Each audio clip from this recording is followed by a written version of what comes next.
fact, now that I think about it, the sun, we're told, is a big gaseous ball burning in space in a vacuum. By the way, since we're on the subject of vacuums, fire, the element by which the sun exerts its energy, and I don't care if it's nuclear fission or what, it's still fire, needs what element, folks, in order to continue to burn? Oxygen. Spank that bottom.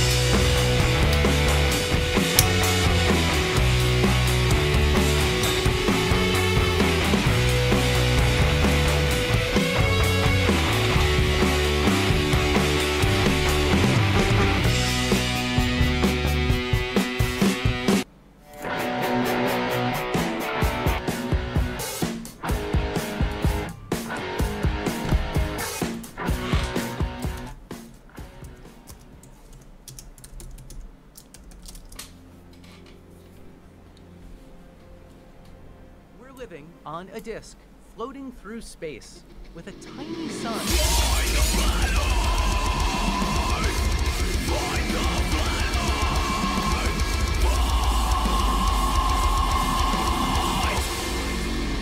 Hey, I'm FTFE, welcome back to the channel that does to stupidity what the passage of time has done to the year 2023. I'm still annoyed that Back to the Future was in the future in like the year 2017 or something, and I still don't have a flying car. Where's my flying fucking car? Hello everyone, thank you for being here. Thank you for joining me. What is probably my last stream of the year because, you know, the year ends tomorrow and all that. What a year it's been, eh? A year of a lot of derp. A year of a lot of change for me. I'm literally half the man I was at the beginning of this year. After I did work very, very hard and lose a lot of weight and try and get myself fit and ready for my upcoming surgery. So yeah, a lot of change during this year. But what hasn't changed is the stupid that exists in this world. And oh my goodness, there's a lot of stupid. You've seen me debate the flat earthers throughout the year. Jeranism, Witsit, all the Discord Flerfs over and over. Gary Wabenga, who doesn't understand what North and South are. You know, there's so much stupid that we have gone over this year, but we can finish the year by looking at some extreme stupid. Because recently, I debated KKKKaleb.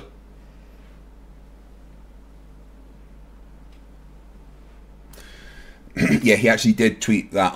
That wasn't a joke or anything. That was a tweet that he actually did. Yeah, I did a debate with Caleb from TikTok on Jeranism's channel and absolutely decimated him. His only evidence of the flat Earth was a satire article that said that gravity was a theory, which was fantastic. And honestly, that is always hilarious when that article comes up, and I see it at least once a day. And excuse me. Sorry, I did a bong just before we started. That article comes up once a day on X when I'm arguing with the Flerfs. It's brilliant. But there's a guy called Mindshock who isn't a flat earther, but he does what he calls logical analysis of debates. He did a breakdown of Professor Dave's debate with Flat Earth Dave, Liar Dearth, and basically Mindshock is a science-denying moron. He's not a flat earther, but he is a science denier, and he is one of the biggest word salad creators I have ever met.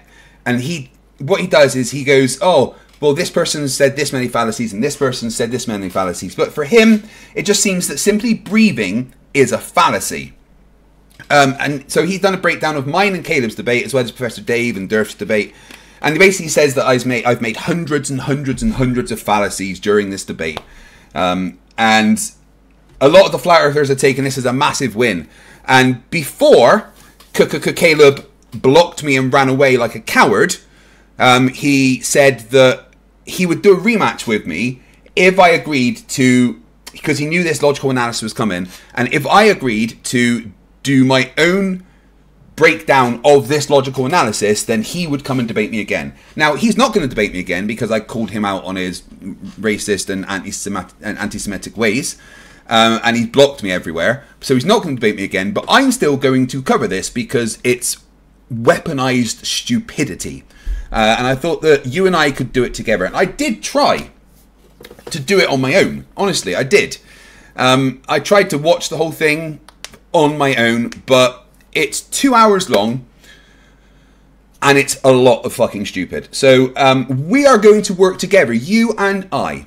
We are going to work together today to go through this logical analysis by Mindshock. And I just want to tell you that I have not altered the video in any way.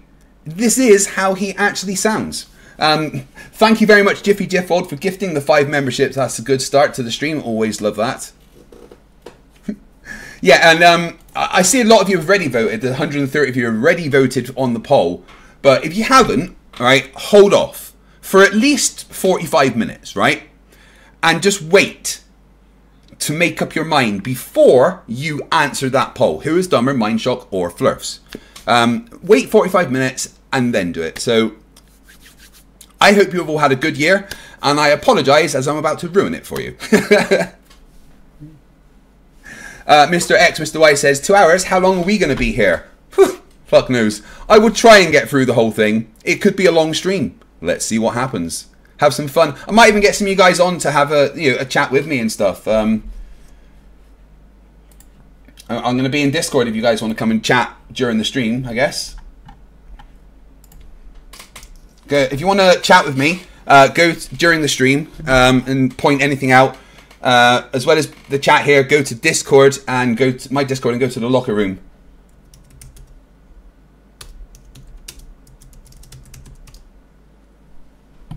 Okay, right. So here we go. This is Mindshock's logical analysis of my debate with KKKKaleb. I hope you enjoy, or at least don't have an aneurysm. And it's not a flat earther, but I do still advise taping some kind of pillows to your hands before you watch, and that's because Mindshock's stupid. And no, Mindshock, that wasn't an ad hom, it was an insult. So that, just so you know, there's a difference.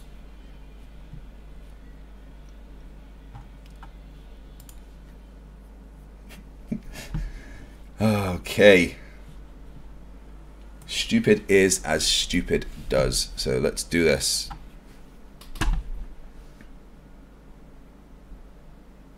I'm going to put it there.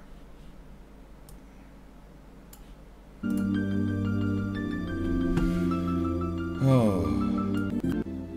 At least put like something cool before the stream. Welcome to Mindshock. This is your host, Bruce McGuire. And today we are taking a look at literally the most requested logical analysis of a flat earth debate thus far. Just going to turn it up a little bit.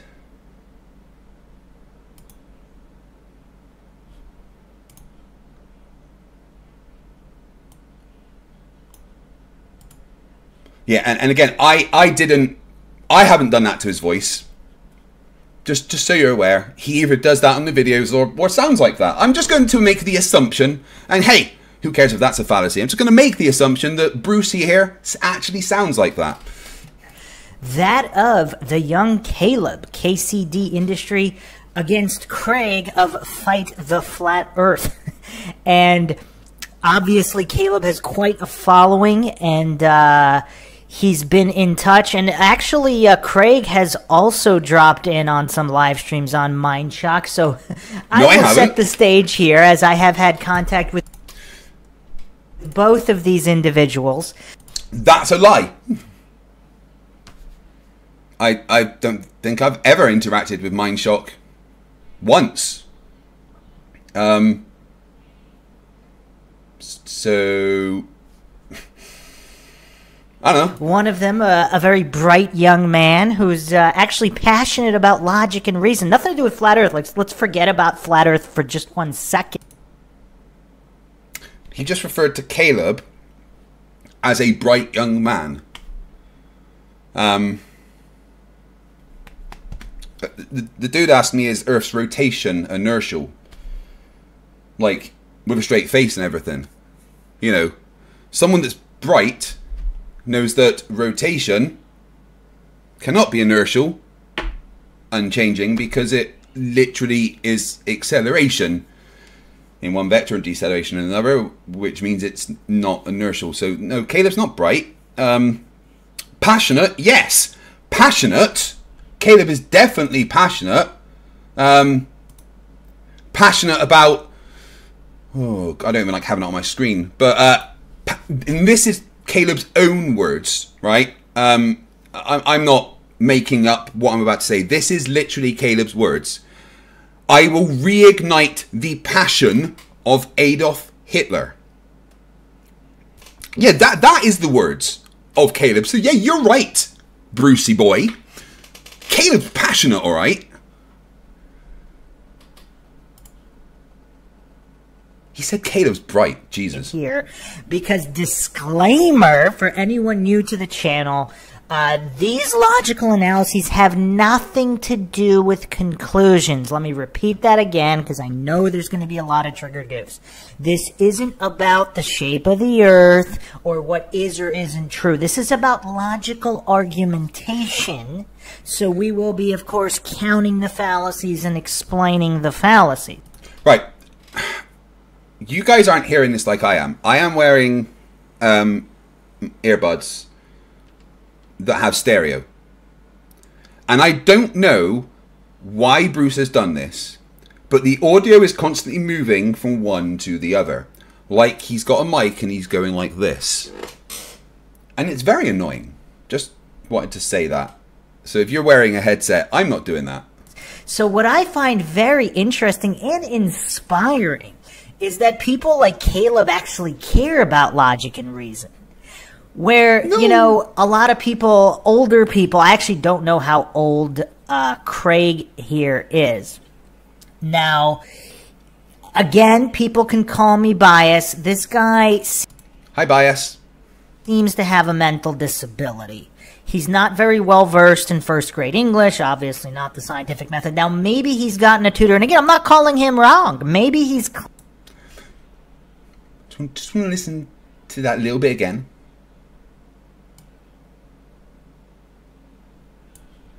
Mental disability. Mental disability. Conclusions. Let me repeat that again. Analyses of mental disability. I don't know how old Craig here is. In the chat, if you don't know, don't say, but if you don't know how old I am, how old do you think I am? Now, again, people can call me biased. This guy seems to have a mental disability. Really? I seem to have a mental disability. Well, you know what? Let's be fair. I have mental health issues because I am in constant agony 24 hours a day due to my injuries thanks to my military service and my leg. So, yeah, I have mental health issues, but to just claim that I have a mental disability after you have watched me debate a flat earther that... may I remind everyone, used satire for evidence.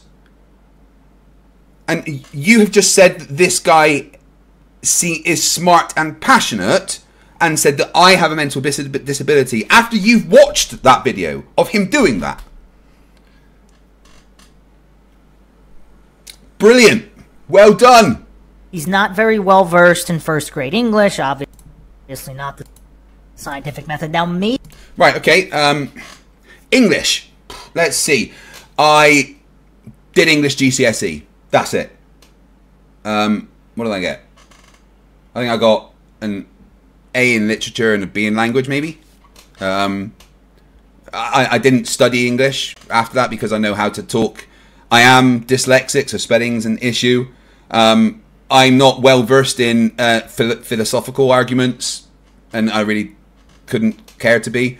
But I'm well aware of how the English language works, and I'm quite looking forward to hearing him butcher it.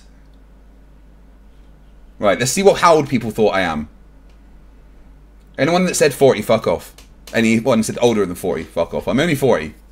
58, screw you!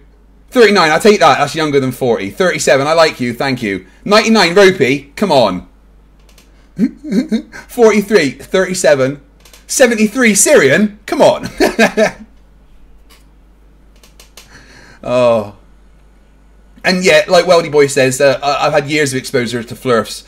I must have some kind of mental disability by now. Maybe he's gotten a tutor. And again, I'm not calling him wrong. Maybe. Have I got a tutor? No, I am a physics and maths tutor for other people sometimes. It's the other way round. Maybe he's completely correct about the shape of the Earth. Maybe it is a spheroid of some kind. Maybe it does spin, and maybe it does go around the sun. Let's not fall for the fallacy. Because even the mentally disabled, even crack addicts on street corners can be accidentally correct about things. But here on Mindshock, logic and reason rule the day, so we're just going to be taking a look as to what the logical process, if any, has been undertaken to establish whatever arguments are being made here by both sides. So we will see who's going to be talking about logic and reason, who's going to be talking about the scientific method, which of course would constitute dependent, independent variables and controls, and the manipulation of the variables, not to fall for the false cause logical fallacy.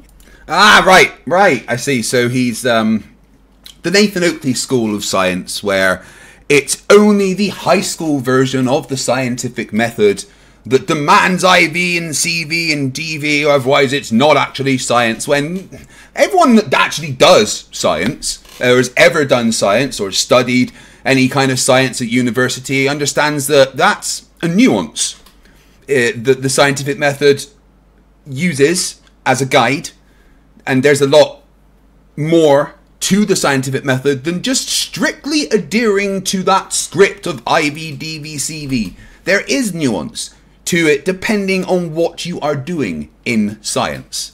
And yeah, when I'm talking to flat earthers and we want to talk about the scientific method, I revert to talking about that basic high school version of the scientific method, because that's the easiest version for them to understand. But I want Mindshock, Brucey Boy, and all other Flerfs to be aware that there isn't the scientific method. Every aspect of science, every branch of science, every industry has their own version of the scientific method to help guide the processes that they need them to guide. And if every single version of science was to stick strictly to that script that Nathan Oakley likes to spout so much, then we actually wouldn't get very far. People often ask me what I would say science is. And you know what? Science is brute force. That's it. Science is throwing shit at the wall and seeing what sticks, and then figuring out why it sticked. Or stuck. Sorry, my English, bad. Oh no. So, I'm very doubtful that Mindshock, based on his comments so far, I'm very doubtful that Mindshock has the capacity, or the intelligence, or the academic credentials to logically analyze the scientific things that I am saying. Let's go. Where one would hallucinate or assume that an alleged experiment, possibly not even scientific, proves X, Y, or Z. Wait, I have to see if I can put mono audio on this, because that's audio settings.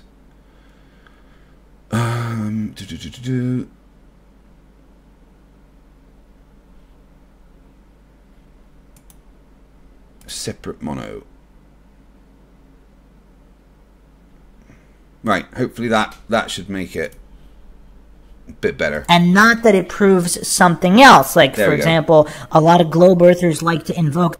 There we go. I've monoed the audio, so if you're listening on a headset, it's not going to, like, screw your head like it was there, but the audio does take a little bit of a hit because of that. But I couldn't deal with...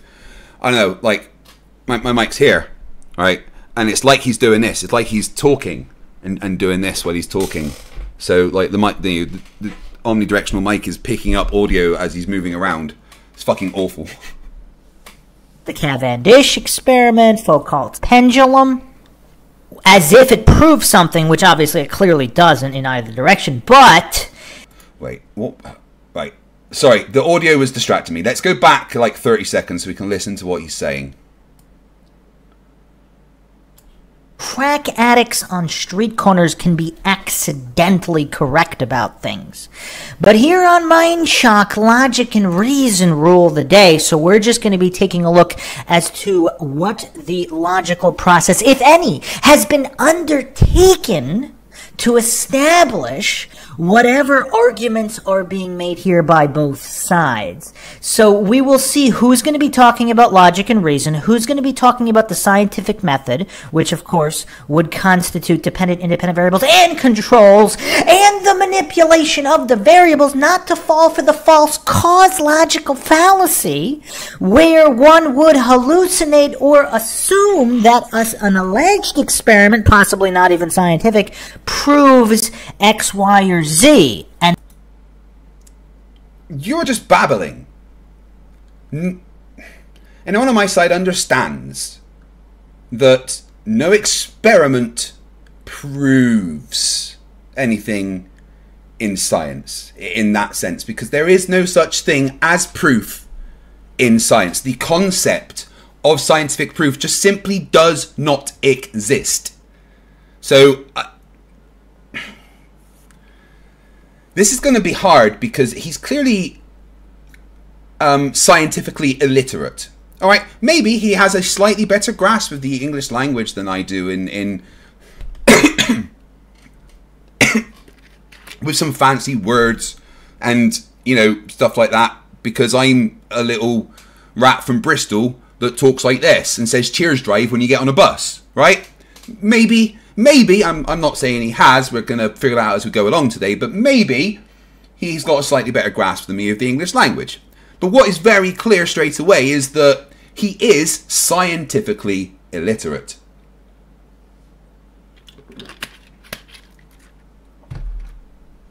Not that it proves something else. Like, for example, a lot of globe earthers like to invoke the Cavendish experiment, Foucault. The what? Cavendish. Not Cavendish. Lord Henry Cavendish. Figure out what I said about him in the English language. Pendulum, as if it proves something, which obviously it clearly doesn't in either direction, but that is why it's very important to not just say, oh, science this, throw around science, because a lot of scientism cultists like Craig, they throw around, oh, science has proved, but notice how at least not... I mean, right, he's making some fallacies here, right? So if he wants to talk about fallacies, right.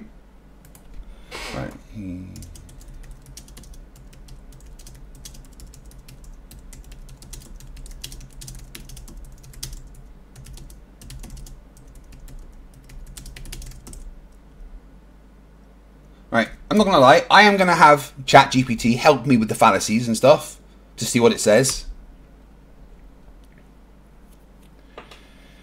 Right, so at the moment, because, right, he is saying things that are not true about me. He is saying that I would use the Cavendish experiment or Foucault's pendulum experiment to prove something, which is not the position that I hold. So obviously, we can start with that being a straw man fallacy, right? Because he's attacking a position that I do not hold and saying that I do. So he's literally straw man me there. Which also, he's not really addressing anything that I say. He's just attacking me personally with a lot of this, instead of addressing the things that I will actually talk about. So he's, you know, kind of ad homing me here, but not, you know, we'll see. He's making the fallacy of hasty generalization, because there's broad statements and assumptions about me that just aren't true. He's making the fallacy of false attribution, and he's maybe possibly stereotyping. I mean, if he wants to do fallacies, we can do fucking fallacies, all right? Exactly, Matthew. I always say that science doesn't prove anything.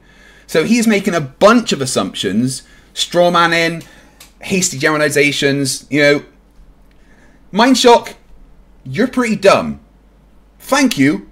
I appreciate it. In any debate, I've never actually seen someone clearly delineate what was the independent variable, what was the dependent variable. What does delineate mean?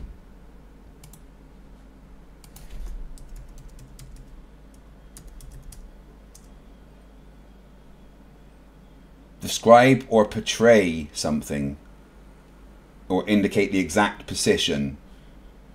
What kind of modulation was done? What kind of variable manipulation was done against controls to clearly determine that the experiment was measuring what it purported to, that other variables didn't influence the experiment, and even if the result of the experiment is what it's claimed, is for the reason it is claimed. For example, an object falling to the floor. Is it really because of gravity and mass attracting mass, or is it because of another reason?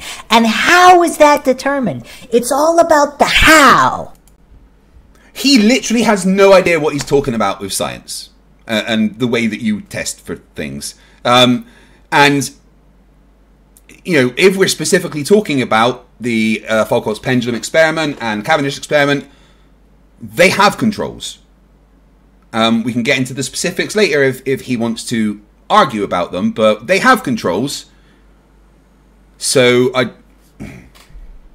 And scientism cultists, if you notice, they never, ever address the how. So we are in for a doozy.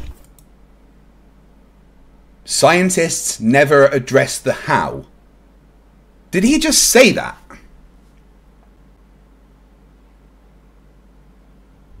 That's kind of what you do with science. You try to find out how and why something's happening. Charlie Welch, yeah, this is the guy that's mum told him that he was special far too many times, and she wasn't even wrong.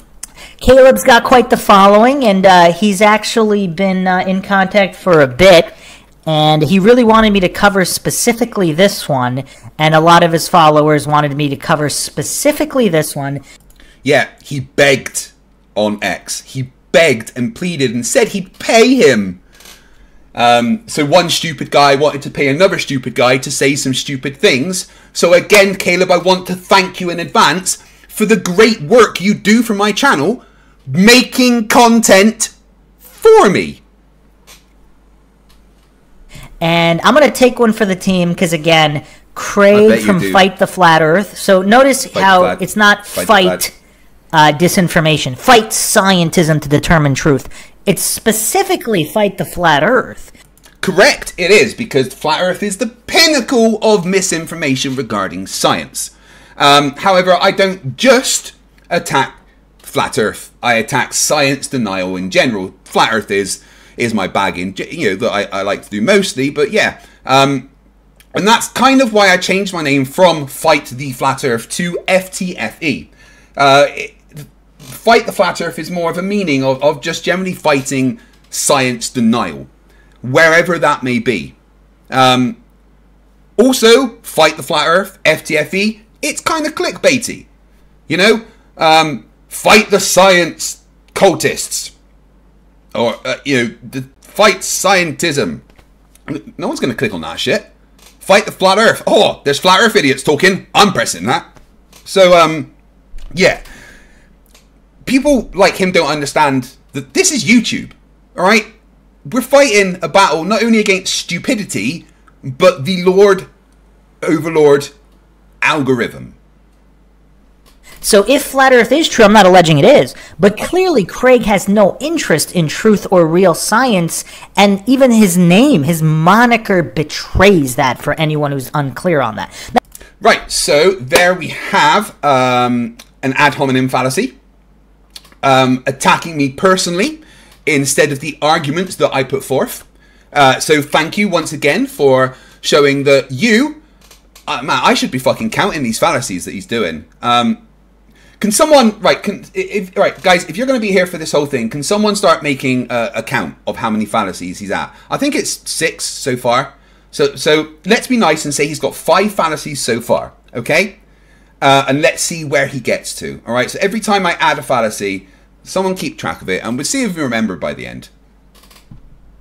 Now, that doesn't mean he's not going to argue scientifically and logically, although I'm not expecting that based on his humiliating performance in the Mindshock chat. Because he actually dropped in a few analyses and spewed nothing but faith and fallacy and misunderstanding of the scientific method. So I hope, since his humiliation, not just in the Mindshock live chat, but this guy gets obliterated in literally every debate. Why is he lying? Why is he lying? Why is he just straight up? I've never been in his channel. I've never left a comment on his channel.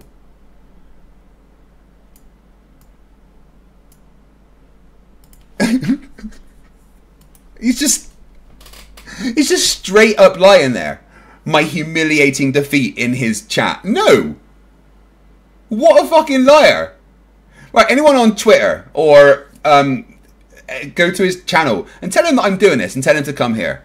Alright, Brucey boy, go back through your videos, right, and bring up where I was embarrassed in your chat. Go on, I dare you. You won't, because it didn't happen. I've ever seen. So hopefully he's actually studied. Sorry, I missed a little bit of what he said there.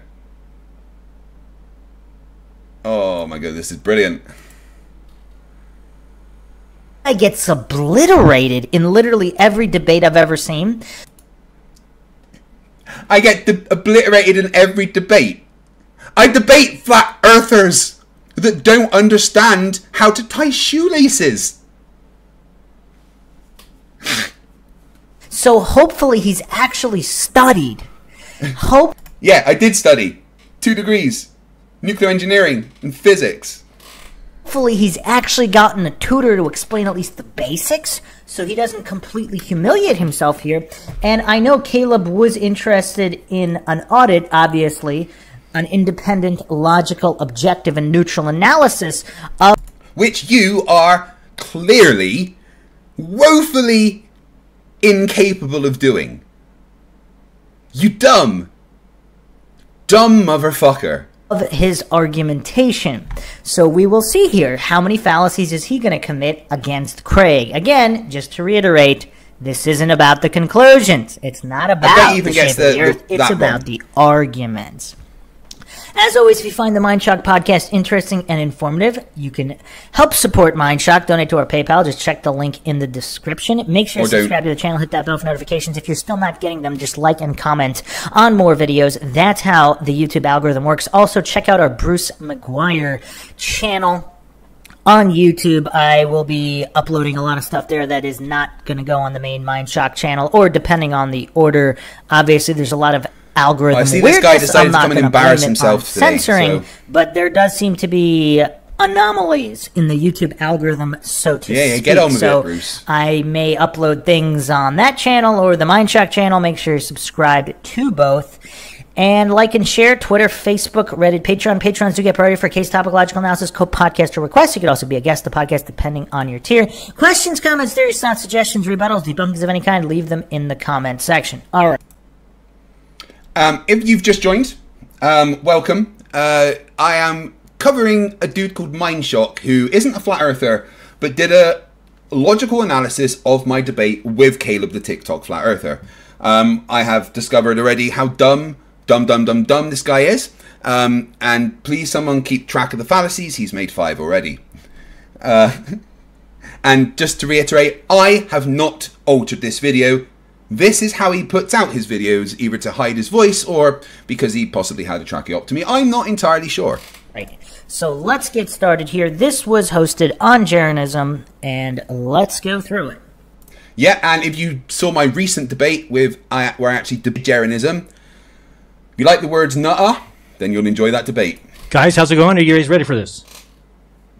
Yes, sir. Beautiful, beautiful. Just real quick, tell people who you are, where they can find you, and then we'll get right into it. Go ahead. Caleb, you start us up. My name's Caleb. You can find me on TikTok on 5 different accounts because of how censored I am. Caleb.fe is my main one. Yeah, you know...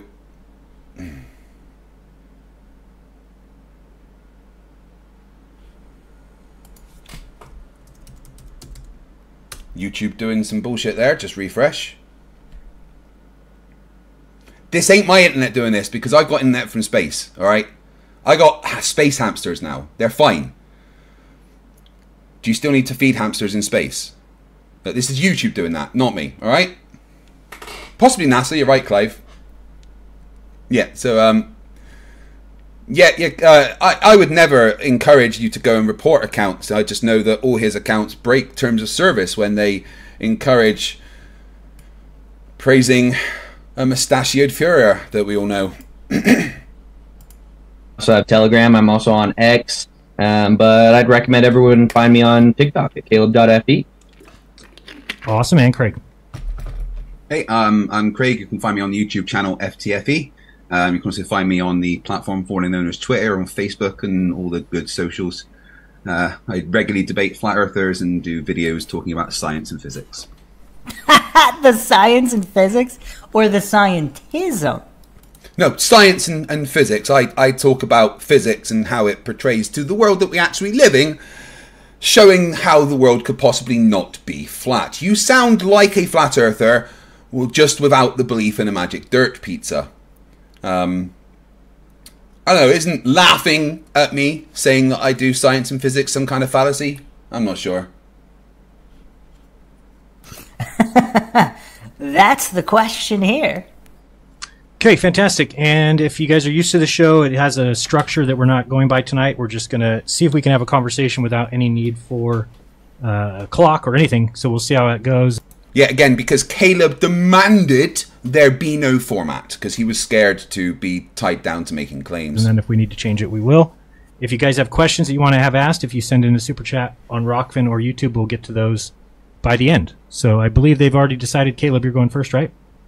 Yes, sir. Okay, it's all yours when you want, and you're going to be sharing your screen? Yeah, give me 1 second here. Oh, I just that up.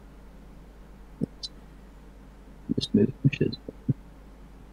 And if people are interested in debating on the show, you can go to t.me/debatism poisoning the well fallacy. There's a group right. there. Okay, so that's 6 fallacies. That and saying what they want to debate, or you can email us at debatism@outlook and get you scheduled, or you can just go to jeranism.com/debatism if you have issues or questions about the format. Okay, Caleb, it's all yours. Go ahead. Bet. Tonight we are going to be debating, is the Earth a level topographical plane, or is the Earth an oblate spheroid, ellipsoid, pear, as Neil deGrasse Tyson says? We're going to hopefully figure that out by... They really love Neil deGrasse Tyson, don't they? They're fucking obsessed with the dude. The end of this debate. There we go. So what do our senses tell us? The default position is to assume that the Earth is flat because we feel no motion, simply because that's all we observe. We see a horizontal horizon no matter what altitude that we climb to. We feel no motion to the Earth, yet they claim we're moving over 1.2 million miles an hour through a vacuum. All 3 things wrong and dumb.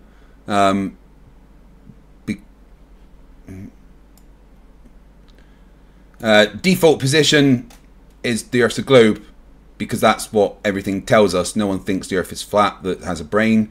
We see the horizon curve. This has been shown many, many times. There's no reason we should feel the Earth move, because there's nothing on our body that allows us to. Through a vacuum. That cannot be substantiated due to the laws of thermodynamics and entropy. So this is the horizon. It's horizontal. It is an apparent location, not a geometric location necessitated by the radius and circumference claimed by the globe side. Okay, so that's actually kind of curious. We're gonna have to go hasty generalization here, because there are both people on the globe side and the flat side on both sides of this issue of geometric horizon. as in apparent versus true horizon. And this is actually a problem because it's actually kind of difficult to determine. I mean, on these subjects, I usually find it easiest to look at mirages, like Fata Morgana, where ships look like they're floating, because obviously where the horizon appears to be is not where... Right. I'll let him finish what he's saying. Is. Now, flat earthers seem to understand that aspect of it, whereas a lot of globe earthers, especially the ones that believe that ships go over the curvature of the earth, and that's why you can't see them, completely ignoring the existence of waves. Right, fallacy of generalization, talking about how globers, so that's 7 fallacies. Look, this is simple, and I don't know why people are making this complicated. I don't think globers are, because I don't think any globers really disagree with me, right? If we're talking about geometry, there's the horizon. It's as simple as that, right? In celestial navigation, there is other horizons, like the astronomical horizon and the the true horizon, etc. But if we're talking pure geometry, there's the horizon. That's it, all right? We don't see the horizon. I am at this point not seeing this lighter, because we don't see things. We see light. We see light that has bounced off of an object. And then that light comes to our eyes. And our brain turns it into a signal that we can perceive. And that's just what's happening with the horizon. We see the light that has bounced off of the horizon relative to our position. And that light goes into our eyes. But before that light goes into our eyes, that light has to travel through a medium of varying density and temperature that causes refractive conditions depending on those conditions, that can cause things like Fata Morganas, but can cause the apparent position of the horizon to change over and over and over. But the horizon never changes position. The horizon is always going to be the exact place we expect it to be, but the light coming from the horizon has been manipulated by the medium that it is traveled through. We do not see things. Please understand this, flat earthers and science deniers. We don't see things. We see light. Am I seeing this bottle of Oasis? No, I am not. I am seeing the light that has bounced off of the thing behind my screen and gone off of this into my eyes. Nothing confusing. And I don't think anyone disagrees with me.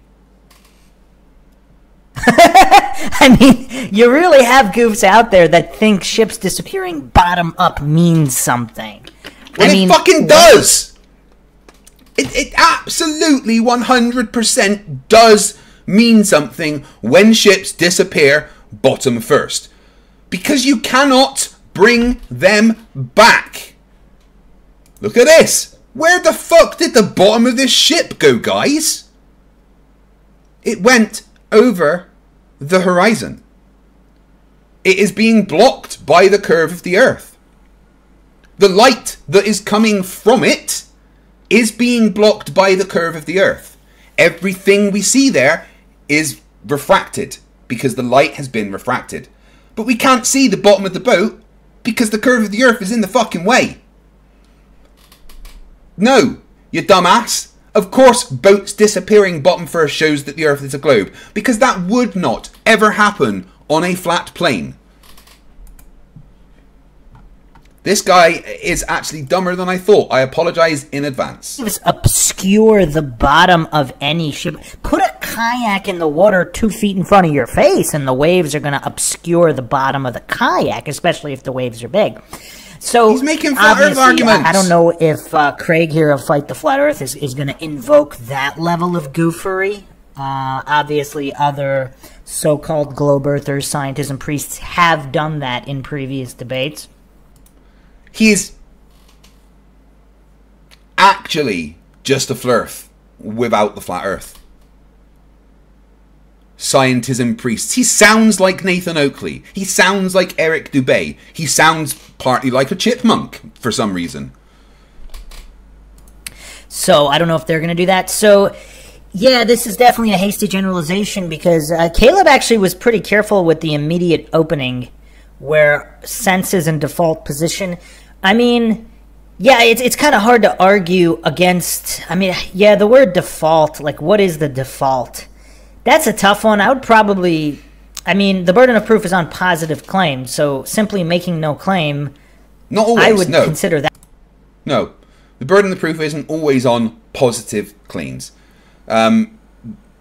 If you have something that is, you know, extreme, it requires extreme proof, and that supersedes positive claims. If you have a claim that goes against the general consensus, you know, the Earth isn't a globe, all right, you have the burden of proof for that, because the burden of proof for the globe side has been met.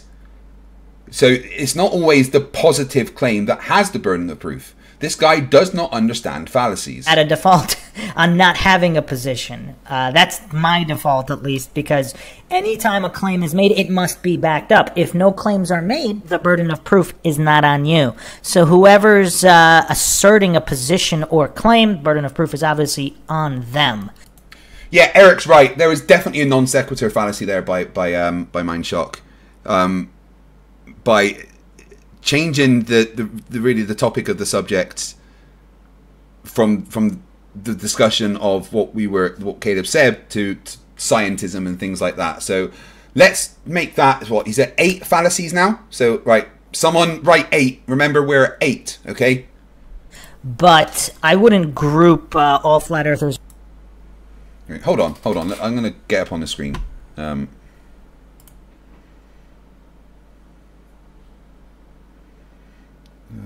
What would I need? Title.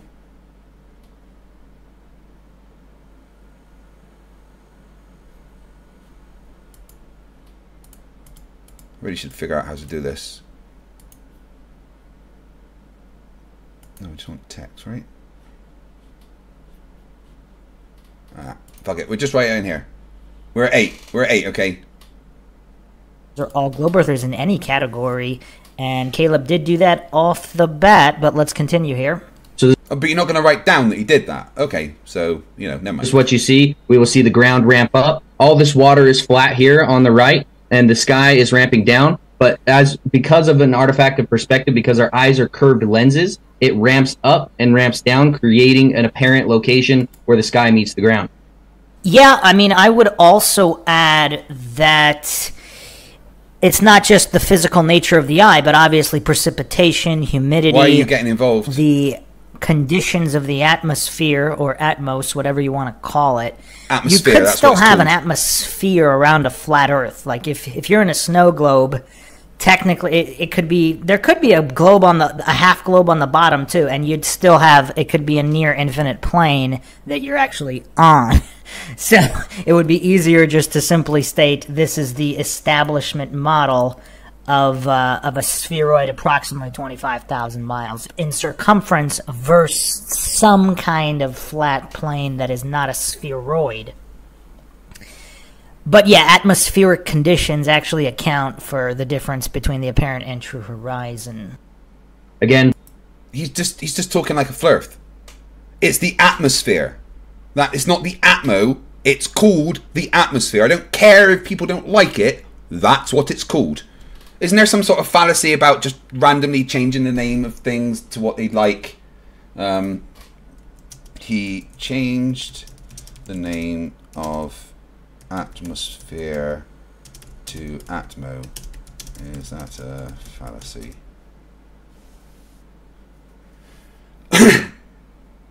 No, okay. It's not a fallacy to just randomly call something different. It's just stupid, okay? Here's another picture demonstrating this. As these telephone poles get further away from us, they get lower in perspective due to the laws of perspective. A lot of globe earthers will necessitate that this is evidence that the Earth is a globe because things disappear from bottom up or appear from the top to bottom when they're coming towards you. But this is just an artifact of perspective, suggesting that the Earth is flat and we are just curving hyperbolic space with our curved lenses that we call eyes. Word salad. Is that a fallacy? Because that was a lot of word salad. This is just a death blow to the heliocentric model right here. This is an old picture that has been shown by plenty and plenty of people. This is a 1 foot observer height seeing a platform, an oil rig at over 9.41 miles away, necessitating that the Earth's radius be much more, by a factor of over like 15, much more than 3,959 that they claim that the Earth's radius is.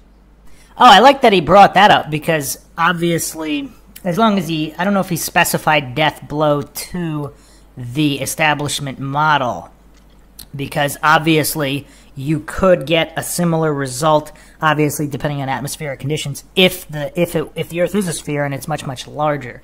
So that's a bonus point for Caleb there, because a lot of flat earthers simply think it can only be a spheroid of the alleged current dimensions pushed in the establishment. No. What do you mean a bonus point for Caleb? He said that the black swan disproves the Earth. No bonus points. Bad, Mindshock. Bad!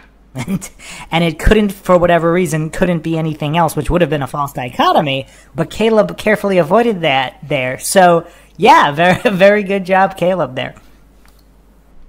Let's hear from McToon himself about the horizon, and I'm going to be really interested to see what FTFE has to say about the horizon, whether it's physical, whether it's geometrical, because for us to claim that boats going over the horizon proves the Earth is a ball and it's not an artifact of a...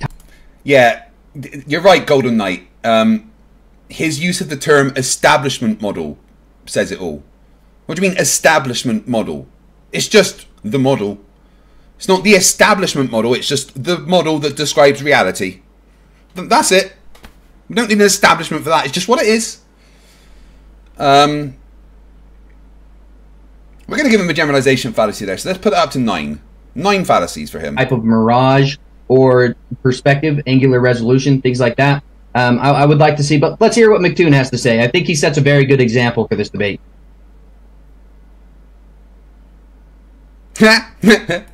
Caleb not realizing that Zoom doesn't pick up your audio when you just select your mic. You need to have a virtual camera like I do, not just connect via your girlfriend's laptop and think it will play audio automatically. Oh, you would think after being in lockdown for 2 years and everyone using Zoom constantly that even flat earthers would understand how to use it, huh? I don't think you shared with Sound, sir. No way. Whatever. We'll skip it. It's all good. Either way, he admits that the horizon is an apparent location that... Connell Silverfirst is quote mining fallacy, so that's 9.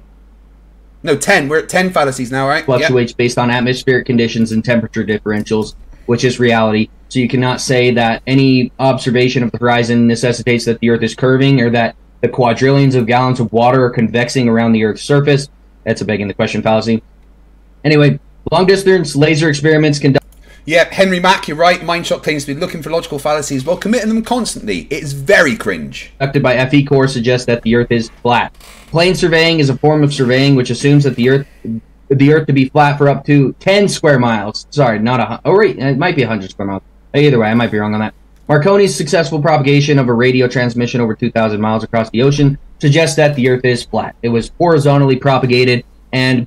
I never really got to respond to all this stuff, but yeah, ionospheric bouncing. It's a thing that exists. Cry more. Globers, all they have to say is, oh, the ionosphere. Oh, it went up there and it bounced back down to the Earth. You just have to believe us. We have... Here's the thing that explains what we're asking, but I'm going to say it in a mocking voice. No empirical evidence to suggest this, but there's an ionized plasma part of the atmosphere which radio waves... We constantly made measurements of the ionized parts of the atmosphere that were able to do that. Reflect back down to the Earth. Anyway, there's no evidence for that. All long-distance observations made past the claimed radius and circumference of the globular Earth all suggest that the Earth is flat. Okay, so that's quite the rabbit hole of which frequencies can bounce and off what. So, yeah, that's actually a tough one. And I don't know about no evidence. Well, I mean, he's not pointing out all the strawman fallacies that Caleb just made. He's not pointing out the straight up ignoring science. He's not pointing out any of the things that Caleb is doing wrong, apart from possibly this one thing here. There is some evidence. I mean, they're bouncing signals off the moon. Yeah, Conor Silva first, so he missed out the appeal to ridicule from Caleb there. He missed that fallacy, so good job. Is the moon... Okay, so that's another issue, because is the moon now within the Earth's atmosphere? Because the scientism cult, they keep changing that. So lately...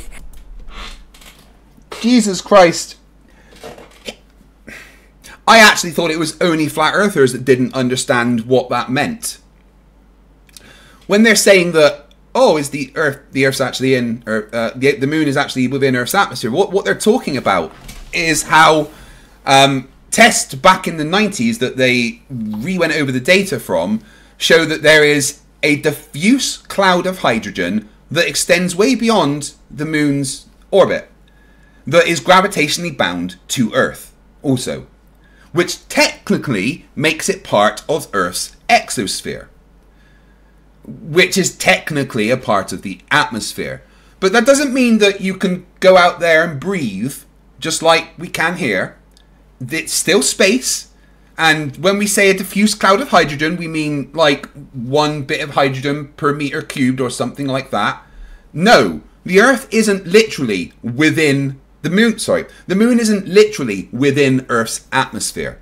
That is media sensationalism around the actual data. I mean, he's made some kind of fallacy there about not understanding the data. Can someone tell me what kind of fallacy he's made there about saying that the moon's in Earth's atmosphere without actually understanding what it says? There's definitely some kind of fallacy there. We're going to call it 13, I think. Someone tell me what kind of fallacy he just made. It was reported that the moon is within the Earth's atmosphere, so it's kind of where the ion... All right, sorry. So Dick Wayne is in the chat. What's he saying? My daughter knows what a Flerf is. My daughter calls Flerfs idiots. In fact, we did a stream together where she did that. So my daughter thinks Flerfs are idiots. She understands that fully. Dick. Atmosphere exactly begins and ends is another question mark. And how is this all determined? So let's not rule out the possibility that certain wavelengths can be bounced off something. Now, whether you want to call it the ionosphere, whether you want to call it the dome, there might be some kind of bouncing possible. Obviously, it needs to be definitively proven, and there's so much conflicting information actually on that out there. So I think there is not conflicting information about the existence of the ionosphere. No. Where did you get that from?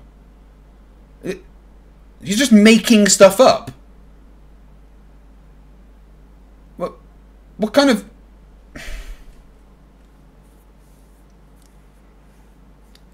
I don't...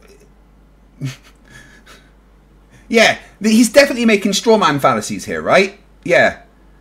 As well as... I don't know. As well as some kind of quote mining. Yeah, he's right. He's doing quote mining. He's making quote mining fallacy by looking at the titles here and not understanding what they mean. And he's making a straw man fallacy, right? So we're taking him up to 15 fallacies at the moment. He's at 15. Good job, Mindshock. 15 fallacies. Moving the goalposts. That's another fallacy. 16. Good job. You're right. Caleb just went hasty generalization there again. So, either way, let's keep going.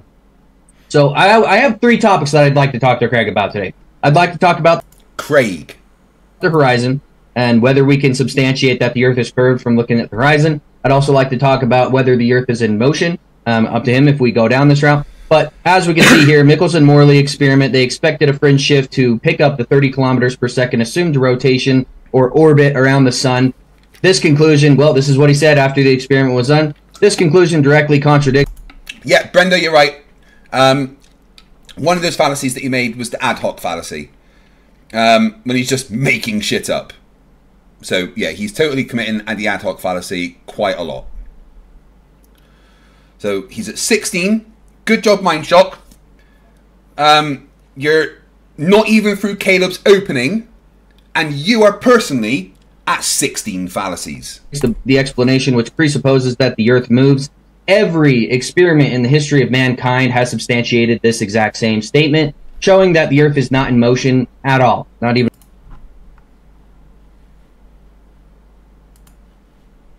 If the Earth is spinning at one rotation every 24 hours, that means that every hour it has to turn 15 degrees. And if the gyroscope is mounted anywhere on Earth, it's going to drift. In today's 21st century navigation systems, they're using what's called a ring laser gyroscope. It is extremely precise. If we could simply get one of these ring laser gyroscopes, we would be able to prove once and for all that there is no rotation to the Earth. One of the people in the community actually purchased one for $20,000. But what we found is when we turned on that gyroscope, we found that we were picking up a drift, a 15 degree per hour drift. Thanks, Bob. That was just so I could do a bong. I'm not going to lie. 1 mile per hour. Here is a couple quotes. Okay, hold on a second.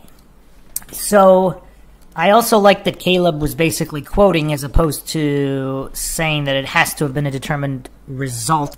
No. Caleb was, quote, mining. That's what he was doing.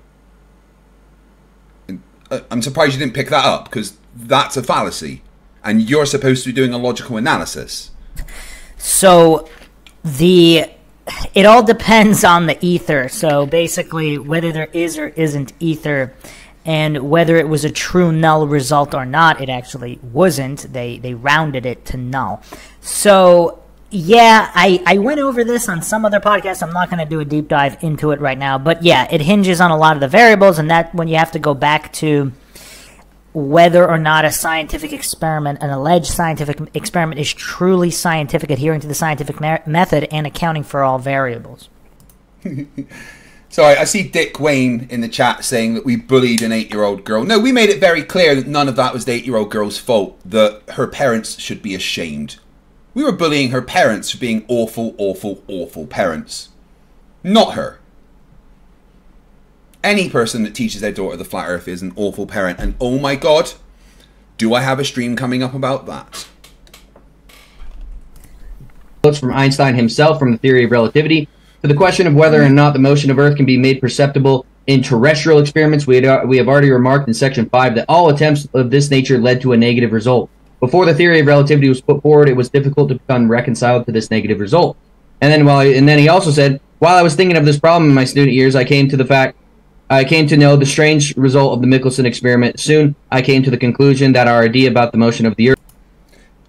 Yeah, so, sorry, I did miss that because I was looking at what Dick Wayne said. Yeah, Mindshock said that they rounded it to null, which just doesn't make sense. Earth with respect to the ether is incorrect. If we admit Michelson's null result as a fact.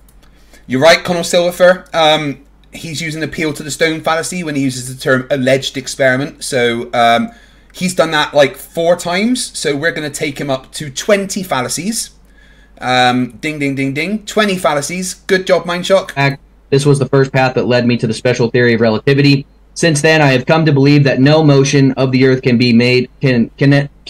No motion of the Earth cannot be detected by any optical experiment. And then he assumes that we rotate around the sun, even though he just admitted that we can't make it perceptible in any optical experiment. Also, we cannot use the. I actually want to take a moment here just to. Oh my god, what's he going to get wrong about this? Wait, this would be hilarious. 2 secs. A quick explanation on why. Because keeping Mach's principle in mind, you would have to... Mach's principle is purely 100% hypothetical, not a real thing, shouldn't be kept in mind.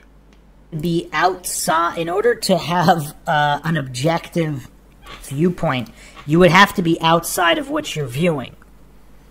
So in order to determine whether the Earth goes around the sun or the sun goes around the Earth, you would have to be outside of the system and observe what the system does. No. Since we're in the system and we can't get outside the system, that's why it's kind of hard to determine what... All right, ding him with a fallacy there, ad hoc fallacy, because he's no idea what he's talking about. ...is going on.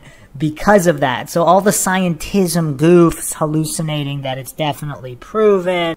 Poison in the well. Scientism goofs. So 22. And it can be proven and all that. Non sequitur, Clarence, you're right, 23. They're just completely ignoring the very basics of physics. Foucault's pendulum to suggest that the Earth is rotating on its axis, because we have relational mechanics here by Andre K.T. Assist, where he goes through all the physics, all the math to show that you cannot use it. The flattened figure of the Earth, or Foucault's pendulum, can no longer be utilized as proof of the Earth's real rotation. There's also something called the Machian principle, which I'm sure we'll go into, which Ernst Mach came up with, which assumed that if all of the universe is rotating around us at a central special location, that a translation of motion would be translated down to the Earth through the atmosphere and the ether. Oh my God, it's all so wrong. No, no, no. None of it says any of what you are saying, Caleb. Shh. Sit down, child. Processing a pendulum. Yeah, that's a great point, because what are you... That's not a great point! What the fuck are you on about? measuring? Are you measuring everything rotating around the Earth? Is there a sucking Caleb's dick fallacy? As the cosmic background radiation suggests, which for some reason globe Earth proponents completely ignore the cosmic background radiation results. No, we don't. We talk about it constantly and how it shows how the universe is expanding the way that we're predicting it to with dark matter and dark energy. Poison the well fallacy there again. Globe Earth proponents don't do this. So yeah, we're at, what's that, 25? 25, thank you. Very curious, of course. So yes, what is it measuring? And this all goes back to a fundamental misunderstanding of the basics of the scientific method. Which you've done so far quite a lot. Please carry on. Is an experiment truly scientifically valid if you cannot clearly delineate dependent and independent variables? And yes, that's not... There's way more to science than just looking at IVs and DVs. Observational science really doesn't bother with that because it's not needed. You're scientifically illiterate.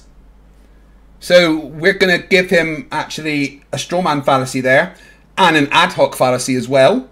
So that's 27. Manipulate them against the control in order to test what is really going on. Is your result truly because of X reason or Y reason? How can you determine that for sure?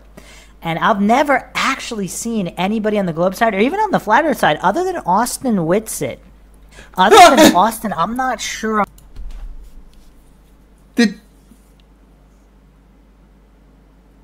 Did he just praise Austin Whitsitt for like honesty and like doing things Ooh, boy! I've ever seen anybody bring this up.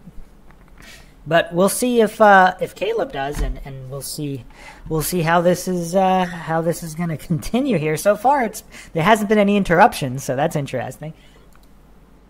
Now, gravity. Gravity is the third topic that I'm excited to get into with Craig. We'll see how it goes. Oh, I love it! I love it! He's gonna do it! He's gonna do it, guys! He's gonna do it! Is Einstein's theory of gravitation true, which is the current theory? So if you are defending gravity, you must defend the bending and warping of a fourth-dimensional fabric called space-time, creating gravity wells, creating orbits, and other... Look! Look! There it is! The quote from the satire article. The killer blow to the globe. Do you remember when Caleb presented satire as evidence for the flat earth? Pepperidge Farm remembers. Same things. So gravity, just for everybody in the audience, all the heliosexuals in the audience, gravity is a theory.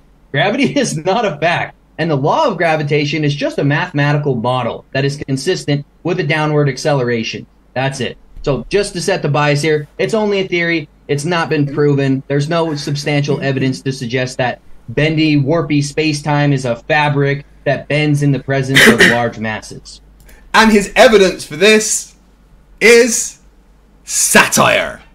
A literal satire article. And let me bring this up so you guys can see. Where's my desktop catcher? There we are.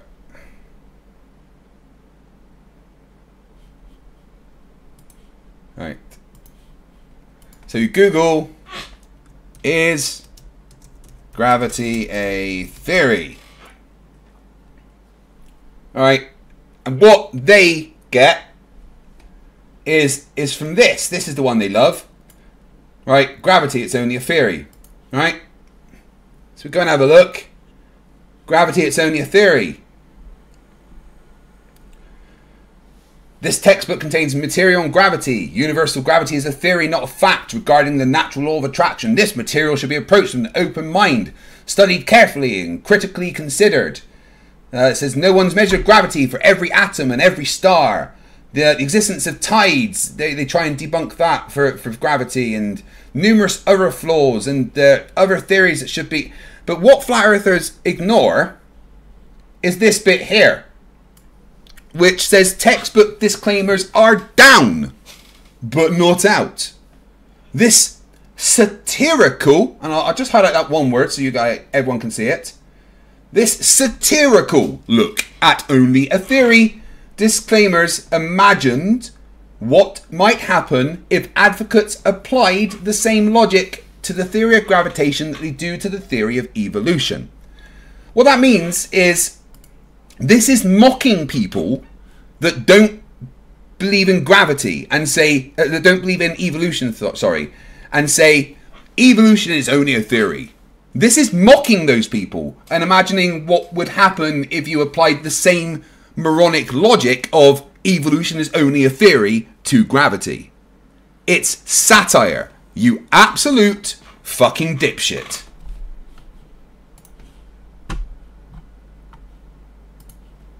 Now, I want to go over the difference between Newtonian and Einsteinian just for the audience, because a lot of Globers get this messed up. He doesn't understand it, so there's no point, but anyway. Oh. Theorized that gravitation is a result of mass acting on mass at infinite distances instantaneously. He had no time variable in his equation, so this must be assumed. This was a huge flaw in his theory, hence why we have Einstein come about. And what a lot of people actually also don't address is that even Newton, if you look at his writings, I think I had this up on the screen. He's going to get it wrong. He's going to not understand what Newton means here. Let's listen. Obviously, Austin Whitsitt has brought this up as well. Why does he keep citing Austin Whitsitt? Oh my... Even Newton didn't claim... He actually claimed that anybody who believes that mass would attract mass by virtue of mass alone wasn't of sound mind or mental faculty, or how he put it. Poison in the well fallacy, appeal to ridicule fallacy. So we're at 20... No, that puts you at 30. Well done. 30 fallacies. Which is actually curious, and all the scientism cultists worshipping... Poison in the well fallacy, 31. At like the Church of Relativity or whatever. Poison in the well fallacy, 32. They completely ignore all of this. it's appeal to ridicule fallacy, 33. Quite curious. About in 1915. Right. We just to debunk what Numbnuts just said there. Yeah, Einstein, he simply said that it doesn't make sense that this is just happening instantly and it's just inherent in matter.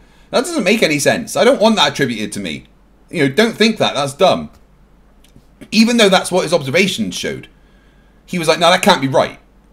Luckily, Einstein came along a lot later and explained, no, you're correct. It wasn't quite right. There's more to it. So the way that Whitsitt brings that up is trying to say that even Newton didn't believe in gravity. No, that's not what he meant. He just didn't like what it suggested based on his maths alone. So We'll also give numbnuts there an ad hoc fallacy, which puts us up to 32, I believe. So 32, just to remind me. Which wrote the general theory of relativity, which explains gravitation as the fourth dimensional fabric called space-time, again, becoming warped in the presence of matter, creating gravity wells, causing planets and other celestial bodies to orbit. I'd like to read this quote. Oh, Brenda says there is also a sweeping generalization fallacy, which puts us at 33.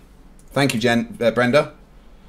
From Nikola Tesla. And yeah, just real quick regarding Einstein, if you haven't checked out Einstein's Relativity Debunked here on Mindshock, I go over runs. Sorry, Mindshock, you think you debunked relativity, do you? Really? Because right now, relativity is helping this conversation happen because that's how computers work, thanks to our knowledge of that. You know, he has a video on his channel where he thinks he debunks relativity and also thinks that he's qualified to do logical analysis. This guy's a tard. How's complete dismantling of Einstein's so-called theory, which most of which he might have plagiarized anyway, as well as a couple other explanations for gravitational waves. And a lot of these experiments you can do yourself with magnets, so there's no need to grasp desperately in blind faith to the scientists and priests and lab coats, because poison in the well fallacy, ad hoc fallacy, thinks he can detect gravitational waves with magnets. So 35, good job. The basics of physics, if you could usually demonstrate most of them with very, very simple experiments yourself. Wonderful guy. I hold that space cannot be curved for the simple reason that it can have no properties. It might as well be said that God has properties. He has not, but only attributes, and these are of our own making. Of properties we can only speak when dealing with matter filling the space. Connor Silver, you're right, he did add home Einstein. That puts 36. Can someone do me a favor and fact check this quote? Did Tesla even say this? Or has he just believed something? Can someone please just fact check? I mean, it might be right, because, I mean, Tesla didn't even believe in electrons, and he worked with electricity. So, but can someone actually fact check if this quote is true? If Tesla actually said this? To say that in the presence of large bodies, space becomes curved is equivalent to stating that something can act upon nothing. I, for one, refuse to subscribe to such a view. Great guy. Great quote. Space doesn't exist. Also, though, this is another topic. The direct antecedent to gas pressure is a container. To have a contained gas pressure system with PSI that's measurable, you have to have a container. So we cannot have our magical atmosphere that has a PSI coexisting next to the vacuum of space, which is 10 to the negative 17 torr. That not only defies all the laws of thermodynamics and entropy, but it defies common sense. This is what we see here. These two systems without... What defies common sense is that you've managed to reach adulthood without a brain. It's impressive. Good fucking job. A barrier in between them would be seeking equilibrium with each other violently. That's all that we see in nature. I would love to see one reproducible experiment other than just saying the atmosphere, like Globy McGlobeface did and all these other clowns on TikTok. We have to have a container to have a pressurized system. You cannot have a vacuum coexist next to a pressurized system without them seeking equilibrium violently. They don't just coexist next to each other while we shoot through a vacuum at 500,000 miles an hour. Why is he not picking up all these strawman fallacies? There's loads of them. And there's poison in the well fallacies. And there's ad hom fallacies. Caleb's making so many fallacies here. And the guy that's supposed to pick up the fallacies is not picking up any of them. I can't wait till he gets to me. 9 billion miles a year. Anyway, conclusion. The Earth is not convexing away omnidirectionally from every observer on Earth. It is, in fact... Brenda wants to come on.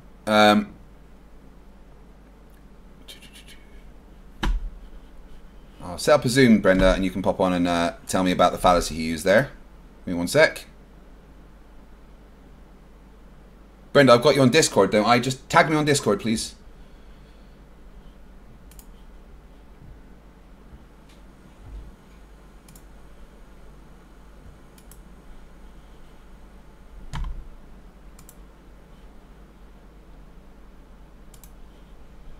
When you're ready, Brenda, just tag me on Discord and I'll bring you on. Apparently, the Tesla quote is legitimate. Tesla did say that. So, yeah, I mean, I wasn't saying that he didn't. I was just like, I don't trust Flerfs when they bring up quotes.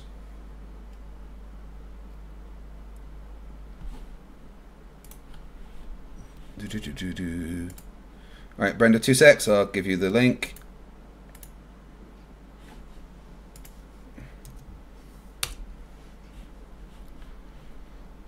Excuse me. Oh, so how's everyone's Christmas been? And are we looking forward to New Year celebrations? If I was to do a stream tomorrow, whilst my wife and I are playing Call of Duty and eating party food, would you join? Let me know, yes or no in the chat. Yeah, thanks, Rachie. I've got them on Discord. Appreciate that. Well, we're waiting for Brenda to come on and catch up with a couple of super chats. Oh, too late. There they are.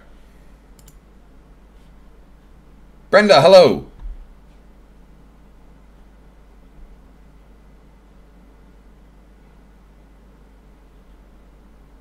You muted yourself. Hi, Craig. Can you hear me? I can. Hello. How are you? I'm doing great. This is a bugaboo of mine. The part where he said about the antecedent to pressure, can you go back just a few, 15, 20 seconds and replay that? That is a fallacy, but it's a very subtle one, and I want to explain to people why it's a fallacy. Without a barrier in between them would be seeking equilibrium with each other violently. That's all that we see in nature. I would love to see one reproducible experiment other than just saying the atmosphere, like Globy McGlobeface did and all these other clowns on TikTok. We have to have a container to have a pressurized system. You cannot. That. Yeah. What he, this is a Nathan Oakley thing. And what they often say is that a container is the antecedent to pressure, right? So that isn't how logic works. Logical propositions don't work backwards. They only work forwards from P to Q, not from Q, we have pressure, backwards to container, which would be the P. So that's technically it's affirming the consequent fallacy, but it's been put by Nathan Oakley in a backwards way to sort of conceal how obviously fallacious it is. Yeah. Right? So the fact that, yes, if there is a container, we will have pressure. That is true. That's a valid logical proposition. But to say we have pressure, therefore there must be a container, that's affirming the consequent. But Nathan is clever. He is not a flat earther. He's a con man, and he knows to put it. So he knows to rearrange it so that his mindless followers don't pick up on that obvious fallacy. Yeah. And it's kind of a bugaboo about mine. That's why I wanted to come in, and I thank you for letting me. No worries. I appreciate you coming on. Like I said, this stream it's a different one than I normally do because I obviously normally talk about flat earthers, but I tried watching this stream, and one of the things that got me the most is how Mindshock does not pick up on all the fallacies that Caleb is clearly making, like what you've just talked about. You know, if Mindshock's doing a logical analysis of fallacies, he should be talking about what Caleb is currently doing with butchering, you know, the P of Q proposition. Why is this not being picked up? Yeah. Just to be clear, logic is truth preserving. It doesn't really it really establishes tautologies, and if you have true premises, then and if you have a formally valid argument structure, then you preserve the truth of the premises into the conclusion. So logic is truth preserving, but it only goes in one direction. It can't go backwards from an assumed truth backwards to the premises, and that's what this does. It says we have pressure, therefore there must be a container, and flat earthers love this locution that Nathan Oakley has. I hear Nathan Oakley isms from flat earthers all the time. Yeah, he's one of the big Papa Flerfs. Yeah. Just today, you know who Alan is? The What's It minion? Yes, yeah. Yeah, today on Twitter, Alan tries to pretend that he is really knowledgeable in relativity, and he cites all these papers and all kinds of things, but he was asked a direct question, and his response was, the sun isn't real. It isn't an object.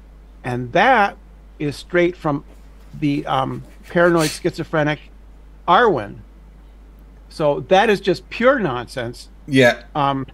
Wait a minute. I'm sorry. Wait, I'm taking this off topic. That's wrong with me. That's okay. Right. I am going to get on with this now because I do have half an hour into 2 hours of incredible derp. So should I leave? I don't mind leaving if you don't. I'll close down the Zoom for now. If anyone else wants to come in at another point, and you're welcome to just hang around in the Zoom if you like. I'll just leave the Zoom open. Okay. Yeah. Cool. If you feel like you want to say anything, then feel free to pop to chime in. Have a vacuum. Coexist. Say again. Happy holidays to everybody. I hope everybody had a good holiday season. Yeah, me too. It's nearly over. The tree goes down tomorrow. Except for Caleb. Yeah. I hope he had a miserable. No, yeah, I hope Caleb was dropped on his head several times by someone, Next. He was his parents when he was younger. To a pressurized system without them seeking equilibrium violently. They don't just coexist next to each other while we shoot through a vacuum at 500,000 miles an hour, 4.9 billion miles a year. Except that's what we see in reality. The atmosphere. That's literally what's happening. Anyway, conclusion. The Earth is not convexing away omnidirectionally from every observer on Earth. It is, in fact, a level topographical plane with hills and valleys. The Earth is stationary, as every experiment of the history of mankind has shown it to be. The vacuum of space cannot coexist next to the pressurized atmosphere due to the laws of thermodynamics, entropy, and common sense. And I will end there and let Craig do his presentation. Craig! Alrighty, thank you much. No problem. Craig, it's on you whenever you want to go. Craig, you're not on camera. There we go. You're on mute. There we go. Sorry, I had myself muted, so I didn't make any noises while Caleb was talking. Thank you. Right. So, a lot of notes there from what Caleb said, but we'll discuss that after my points.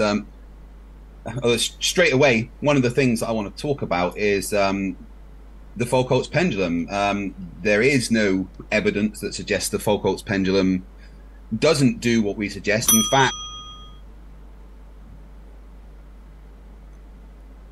okay, he's done a ding. What's he going to say?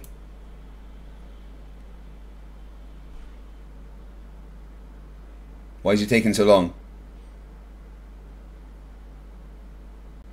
Did he forget to put his commentary in?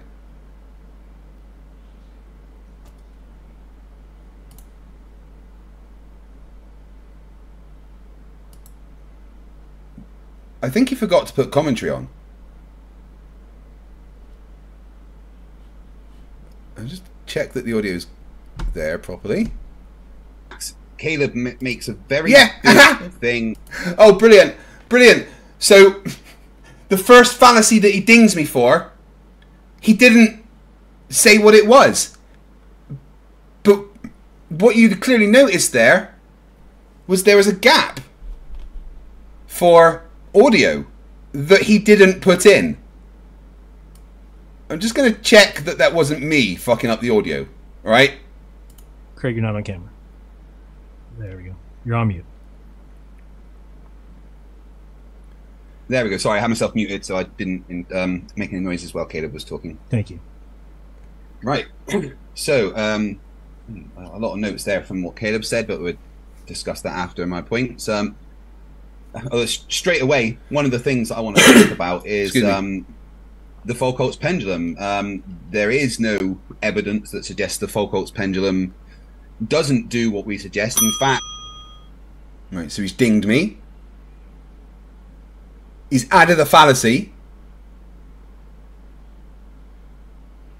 But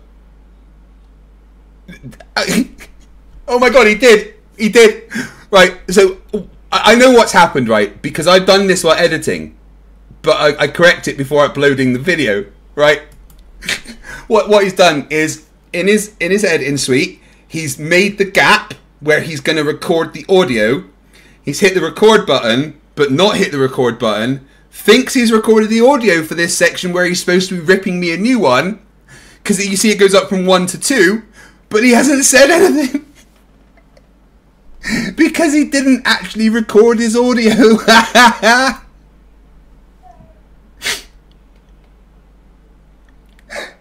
I'm just letting it play. I'm not doing anything. This is his video.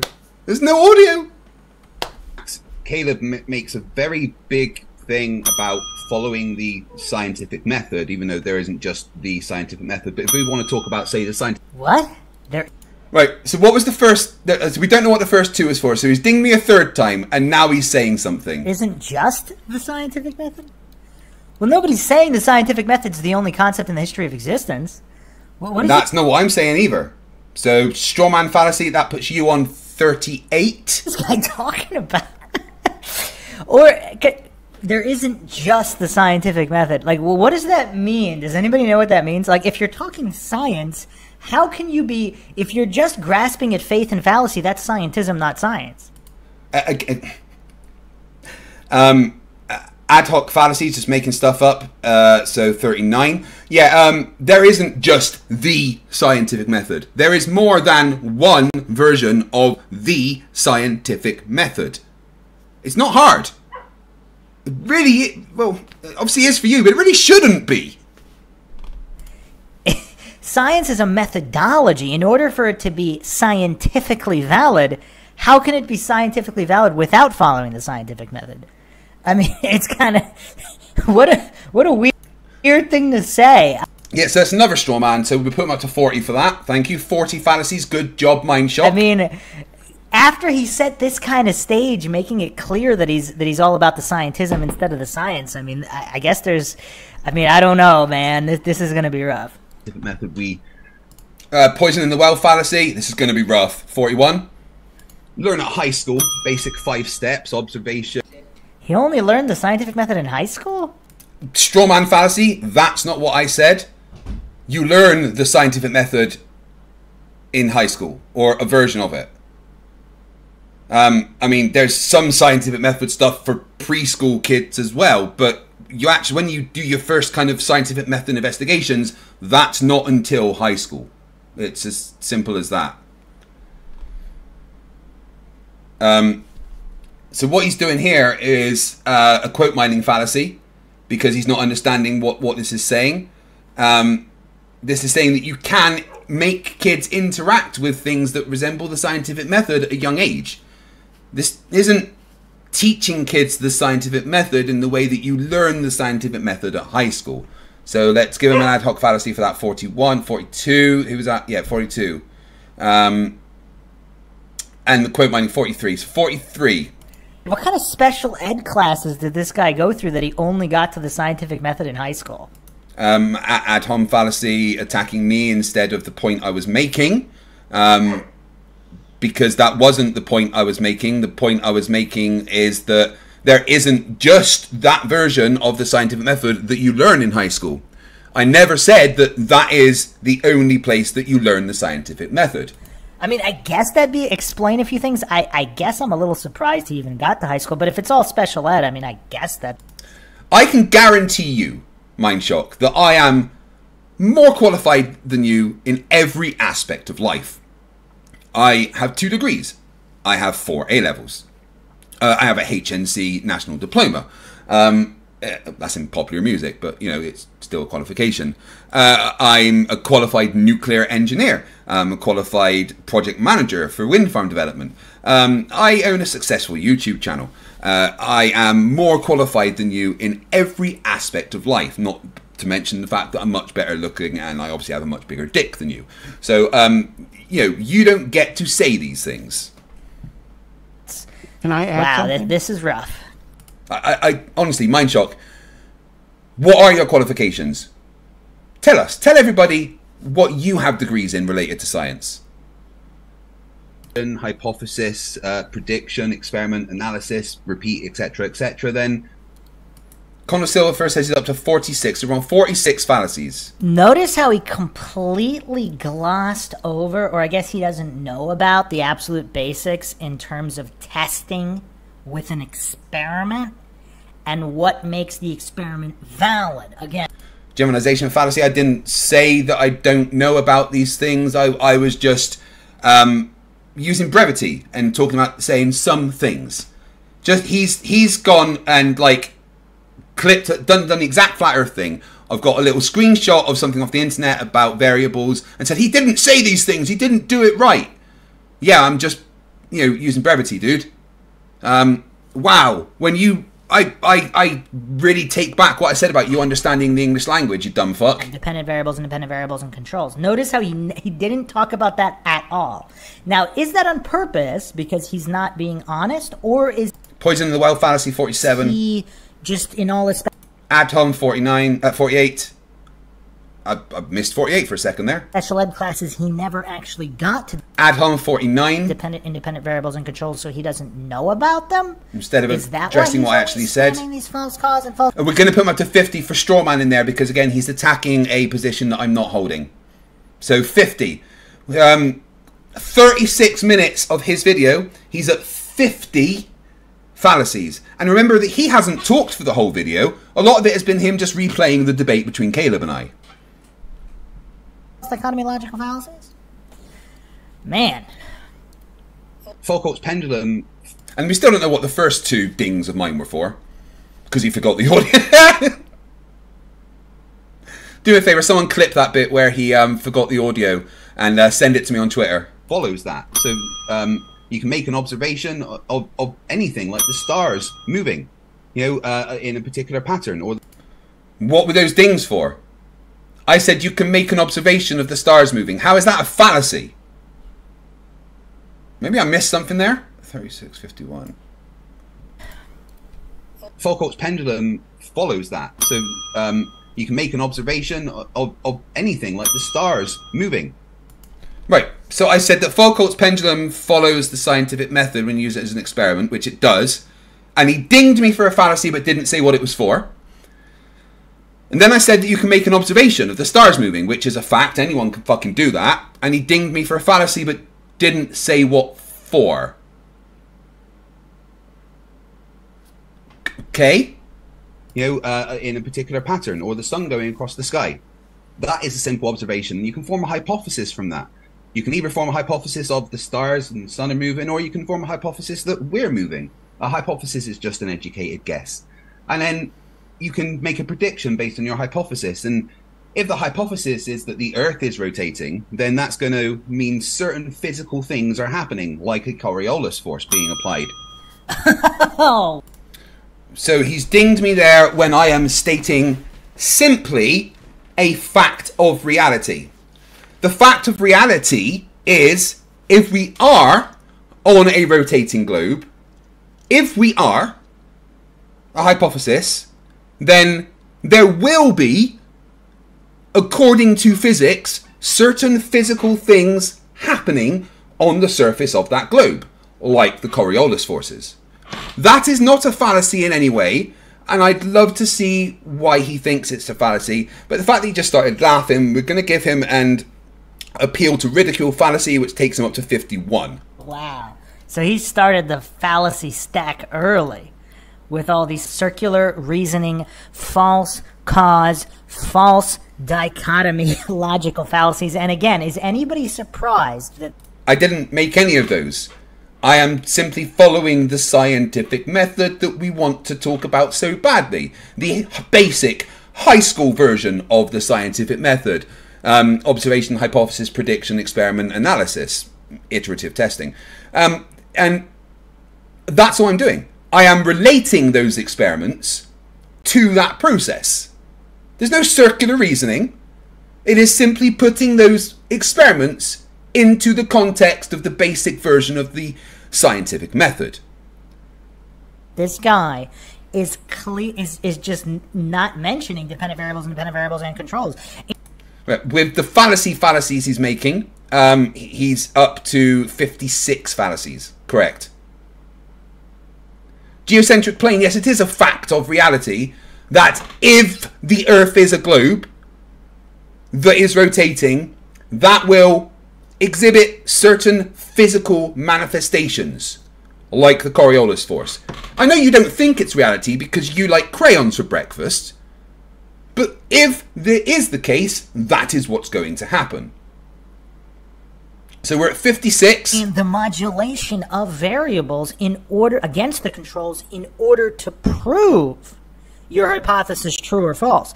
Again, there is no such thing as proof in science. Scientific proof does not exist. And also, I haven't got to the experiment part yet. I was just talking about a hypothesis. I haven't talked about the variables. So I haven't talked about them, and you're saying that he hasn't done it. So you're making a definite ad hoc fallacy there and a straw man fallacy because you're attacking an argument I haven't yet made, which puts you up to 58. And you did also straw man the scientific method yourself, which puts you up to 59. Notice how he doesn't even mention it. Now again, is that because he never got to it? So he only got to the scientific method.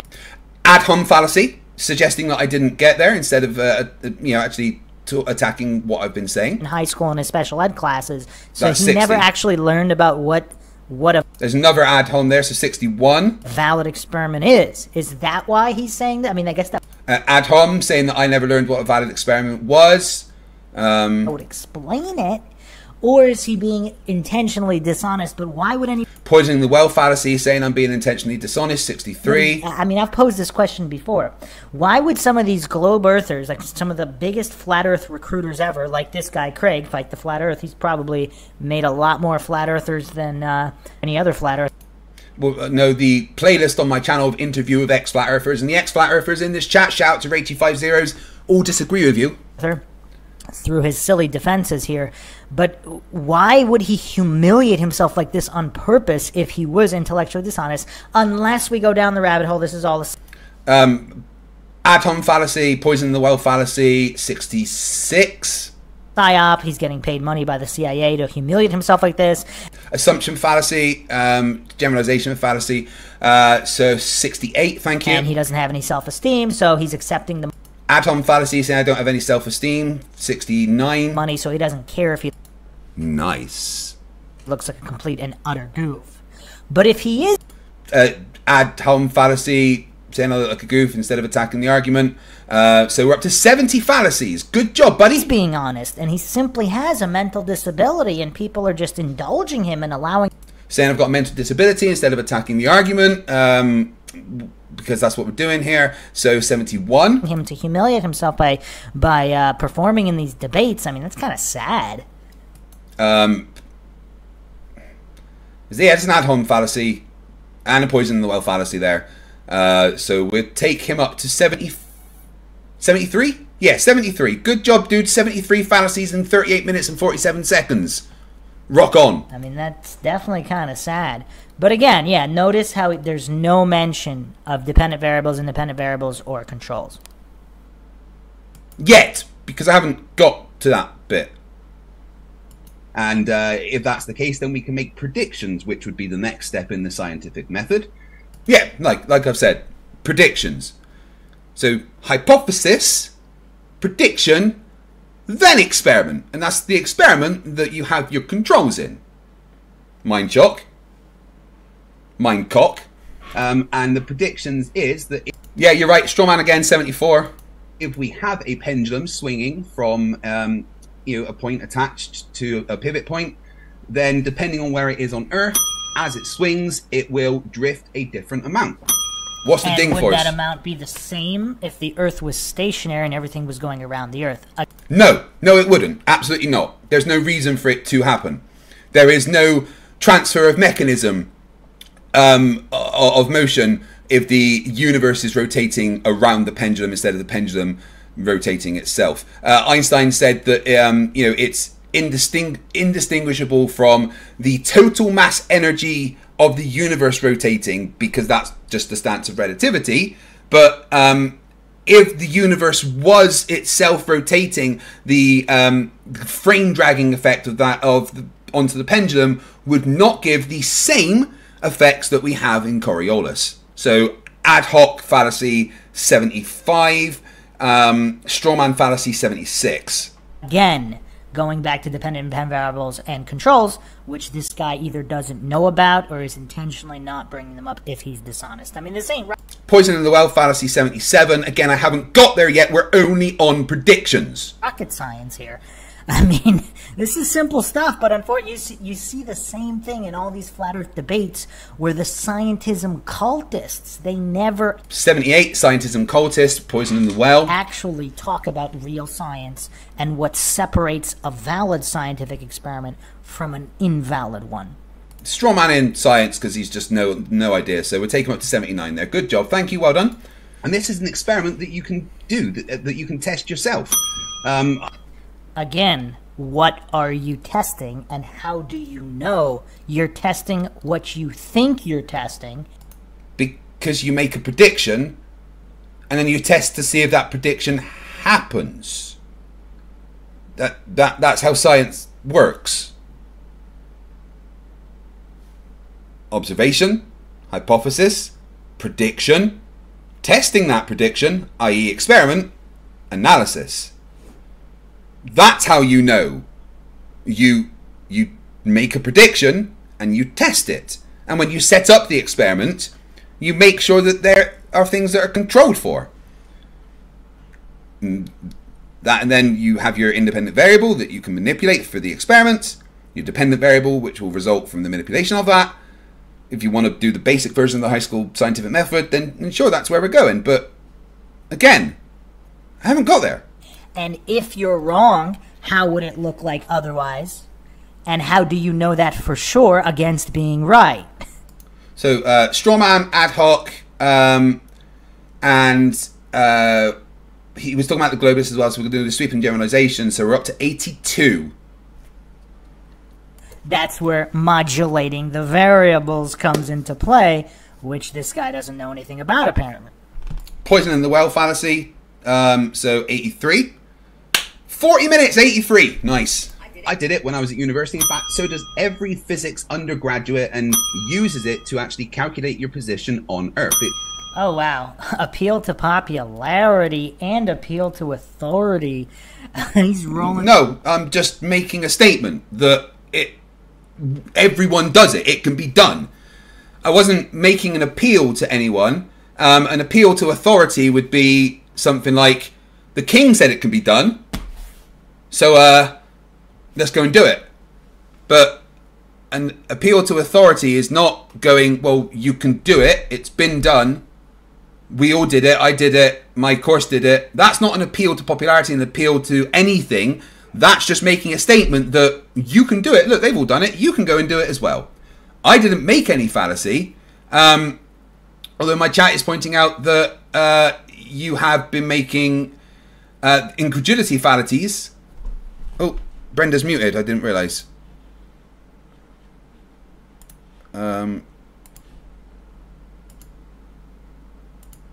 Sorry, Brenda, you should be able to unmute now. Oh yeah, he's making a mistake here between making a deductive claim versus an inductive claim.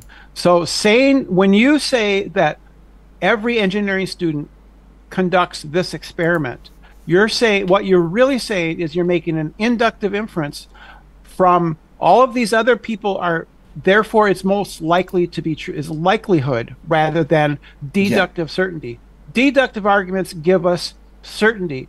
But if I just say, well, all of these students, all of these university students are doing this experiment every year in university class, therefore we have a reason to believe that it's likely to be true. It's a matter of sort of an inference. It's an inductive inference to the best explanation, to what's likely. And not everything has to be deductively certain. We are permitted to make inductive inferences that have degrees of confidence and degrees of certainty. And a lot of this person, Mr. McGuire, and a lot of flat earthers conflate or mistake having certainty with something being true and likely, knowing. Yeah. No, you're right. He's misapplied everything that he's claiming is a fallacy. Even the things he claimed that Caleb made a fallacy on, he's misapplying how the fallacies actually work. And he's not explaining half of the things he's even given me, for fuck's sake. But no, he's absolutely no clue what inductive reasoning is. You know, I'm not appealing to the fact, oh, they did it. Therefore it's true. I'm saying that, well, we all did it. I've done it personally. Every physics undergraduate does it. It's something that can be repeated. You can do it yourself if you want. That's not appealing to anybody. That's just saying it's been done. It's stating a fact. And yeah. That's right. That's how science works. Science works by raising the likelihood that our hypothesis is true, but we can never get to deductive certainty with absolute certainty. We can never do that, but we can just raise the confidence level. My confidence, it's possible that I could find out. It's logically possible I could find out tomorrow that the Earth is not flat. I'm in the matrix. There is no planet Earth. Therefore, my statements about the Earth being a globe must be false. That could happen. I don't think it's likely. It's a matter of just a matter of confidence and degrees. And a lot of these middle mind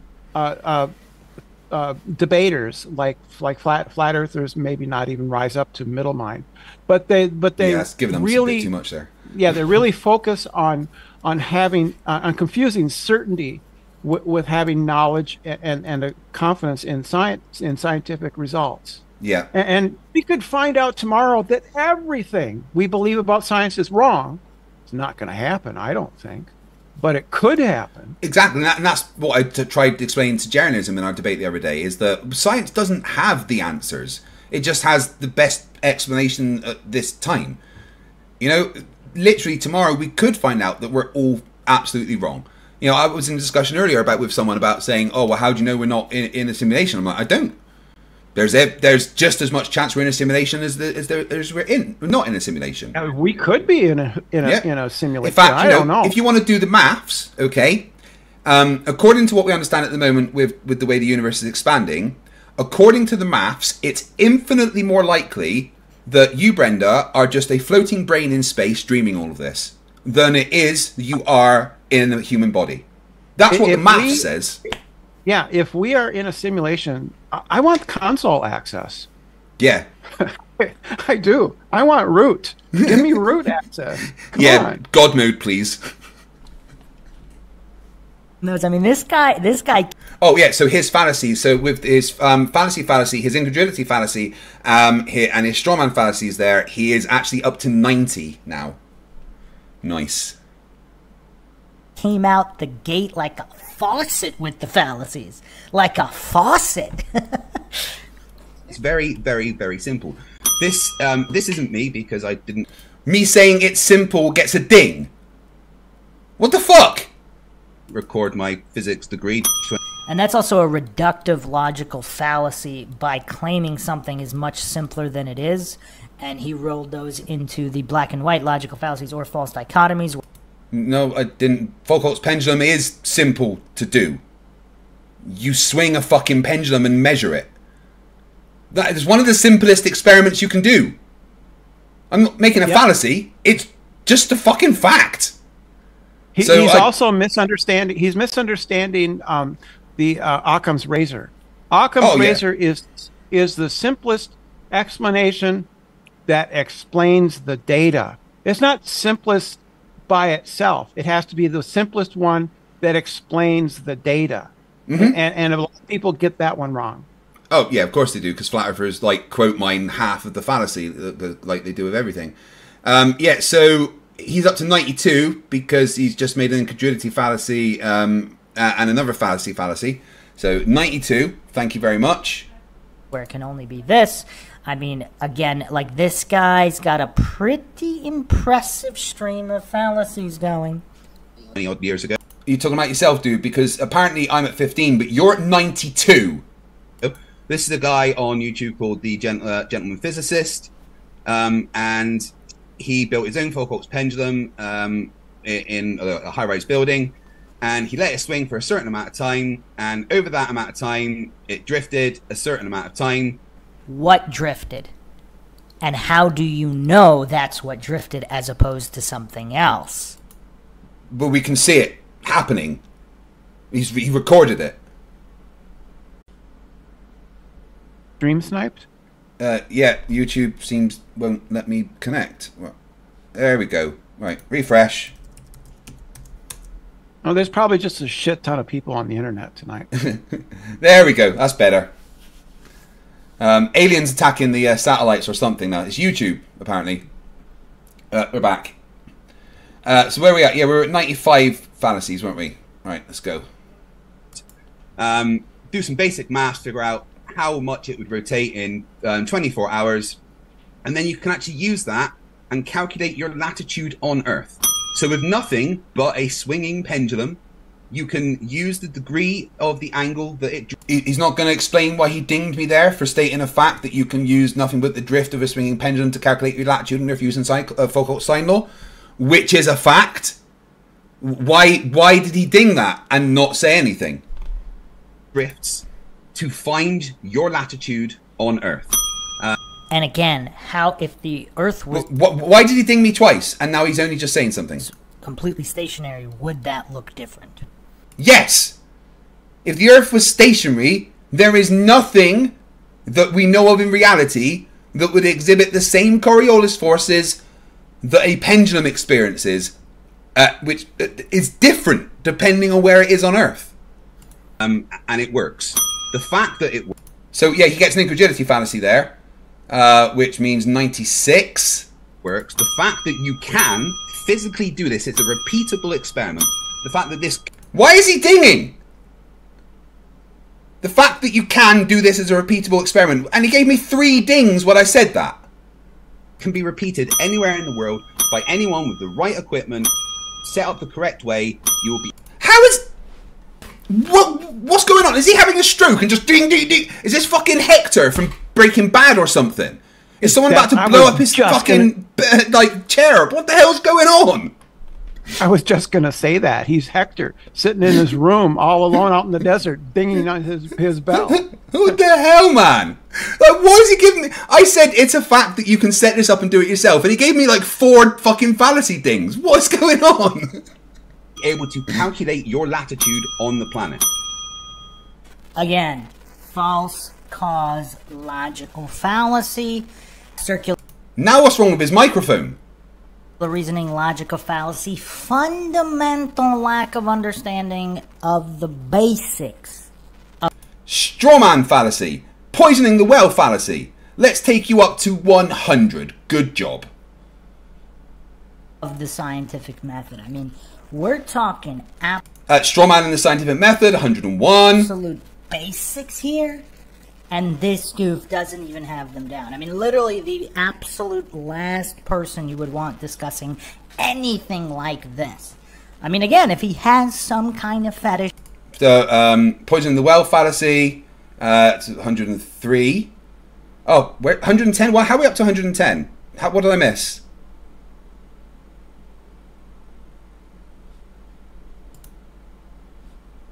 Yeah, I don't know. That's just what chat is saying. I just go by what chat says. Okay, I'm pretty sure. Yeah, I'm pretty sure we're just at 105. Oh, did I miss some ad-homs? Okay, apparently he got an incredulity fallacy every time he dinged me with no explanation. So let's say we're at, what, 113? Okay, 113 because of all the incredulity. For humiliating himself, then this does make poison the well fallacy. Sense. And that shows the... And again, the bad audio, it's not me, that's from his video. It matches the predictions of the hypothesis following on from the observation that based on 114, 115 incredulity, 116 incredulity, 117 incredulity. And again, we've gone over the whole prediction nonsense many times. Sorry, the prediction nonsense. Just because the Mayans all predicted the eclipses thousands of years into the future with their flat Earth cosmology, with their... No, they didn't. Straw man fallacy, cherry picking fallacy, quote mining fallacy. So that takes you up to 118. The Mayans didn't accurately predict the eclipses. They got it roughly right. What we can do with the heliocentric model is predict it down to the fucking millisecond to the millimeter. You can't do that with the Mayans. All the Mayans did was, oh, it happens roughly this time, so it's going to happen roughly this time. Excuse me. So no, that's not. When I'm talking about prediction, I'm talking about a prediction that is formed from your hypothesis, which is what you do in the basic version of the scientific method you learn in high school. Geocentric flat Earth cosmology. That doesn't mean their model is true. Just like psychics who, let's say they. I mean, we don't know whether they have psychic powers or not, but. False dichotomy, comparing predictions in science to predictions made by psychics. So we're up to 120. Just because they accurately solved many cases, and for the clueless goofs who think they didn't, I mean, check out the Mindshock podcast on psychics that solve cases. I went over dozens. Oh my god, this guy believes in psychics. Hilarious. This guy believes in psychics. Oh my god, this guy believes in psychics. Oh, he believes in chupacabra. He believes in Bigfoot. He believes in the shadow people. Well, he talks about them. I don't know. He's got episodes on werewolves. That it's just not insanity. His whole channel, insanity, and really creepy videos about young children that were the victims. So, oh my god. What we at 120? I think there were 124 fallacies. Oh my goodness, 124, and I'm just going to give him 125, and I'm going to call it the believing psychics are real and being such a dumb fuck fallacy. So you're at 125. Dozens of cases. Now that doesn't mean they did it by way of psychic powers. They may have guessed, they may have insider info from police, but the bottom line is hallucinating that prediction is equal to truth. I mean, this is a classic scientism hallucination. Strawmanning science, poisoning the well with scientism, 27. Only the most clueless of ghosts go by predictions because, you know, and predictions are science. Anybody can make a prediction. Whether or not something matches, especially when you don't have controls, independent variables clearly delineated, which this goof doesn't. He loves the word delineate, doesn't he? He fucking learned the word delineate before he made this video. I wish he would defenestrate himself. That's a better word. Even mention. That's how you know he's completely and utterly clueless. All right. Poison the well fallacy, strawman fallacy, incredulity fallacy. And also there's appeal to ridicule fallacy there, so we're going to take you up to 131. Good job. And you can use Foucault's sine law, which is latitude equals arc sine divided by times 24 hours divided by t, and then you find out your latitude on Earth, and they got 49.8, which me describing a mathematical formula is a fallacy apparently. Incredulity fallacy 132 was about within 1.4 degrees of where they are, which was pretty damn good considering the crude equipment used. And would it be any... Oh my god, you can't even edit out the audio of my stream being repeated on the video he's making. What? Different if it was simply the vault of the heavens. Yes! But there's no such thing as the vault of the heavens. The vault of the heavens is something that science wouldn't deal with because it's by nature supernatural. And science only deals with the physical and natural world, as in everything made of physical energy or matter. And the vault of heavens does not match that criteria. Strawman fallacy, Appeal to religion fallacy, I think, there. So I'm going to say, what, 135? Circulating above. How would it be Oh, you're right, Consul. He's begging the question fallacy, 136. different? And you never hear any of these clueless scientism goofs discussing this because... Poison in the well fallacy, ad-hom fallacy, 138. They actually have to address their blind faith in religion and scientism. And 139. They would actually have to understand the scientific method, which they don't appear to, at least not the flat earth debates that we've seen, unless... Poison in the well, 140. So, yeah. Of course, we're gonna... those that believe that this guy's just playing stupid. He actually does know the scientific... Poison in the well fallacy, saying that I'm playing stupid, so 141. method. He knows he's completely full of it, and he doesn't care because he's just a 142, shill and he's getting paid. 143, he's getting compensated so well. He doesn't 144. care. He's humiliating himself to this level. 145. There are All people poison in the out well there, I mean, fallacies. they'll do anything for money. I mean, even 146. worse things than humiliating themselves with words. 147. I mean, there's people in various industries. So it's up to 147 because of poison in the well. For money. So it's not a surprise that people do that, but for those that believe he actually isn't mentally disabled and he does have some kind of mental competence, 149 when we meant that is an disabled. option. I'm not going to fall for false dichotomies myself. I don't Well, you really totally know are. which category. So you're up to 150 fallacies there, buddy. And there's also a mind reading fallacy. When you presume that you can read the intentions of the other person, I think that's the mind reading fallacy. It could have different names. Okay, so that make it 151. We've also got ESH 137 says is the deniest fallacy, defining term used in the argument in a biased manner, e.g. using loaded terms. So he's been making the deniest fallacy, so that take him up to 153. So the fact that this experiment can be repeated constantly on different positions on Earth. There's experiments recorded on in the South Pole where they did this. And they get expected 24 hours showing 360 degrees rotation.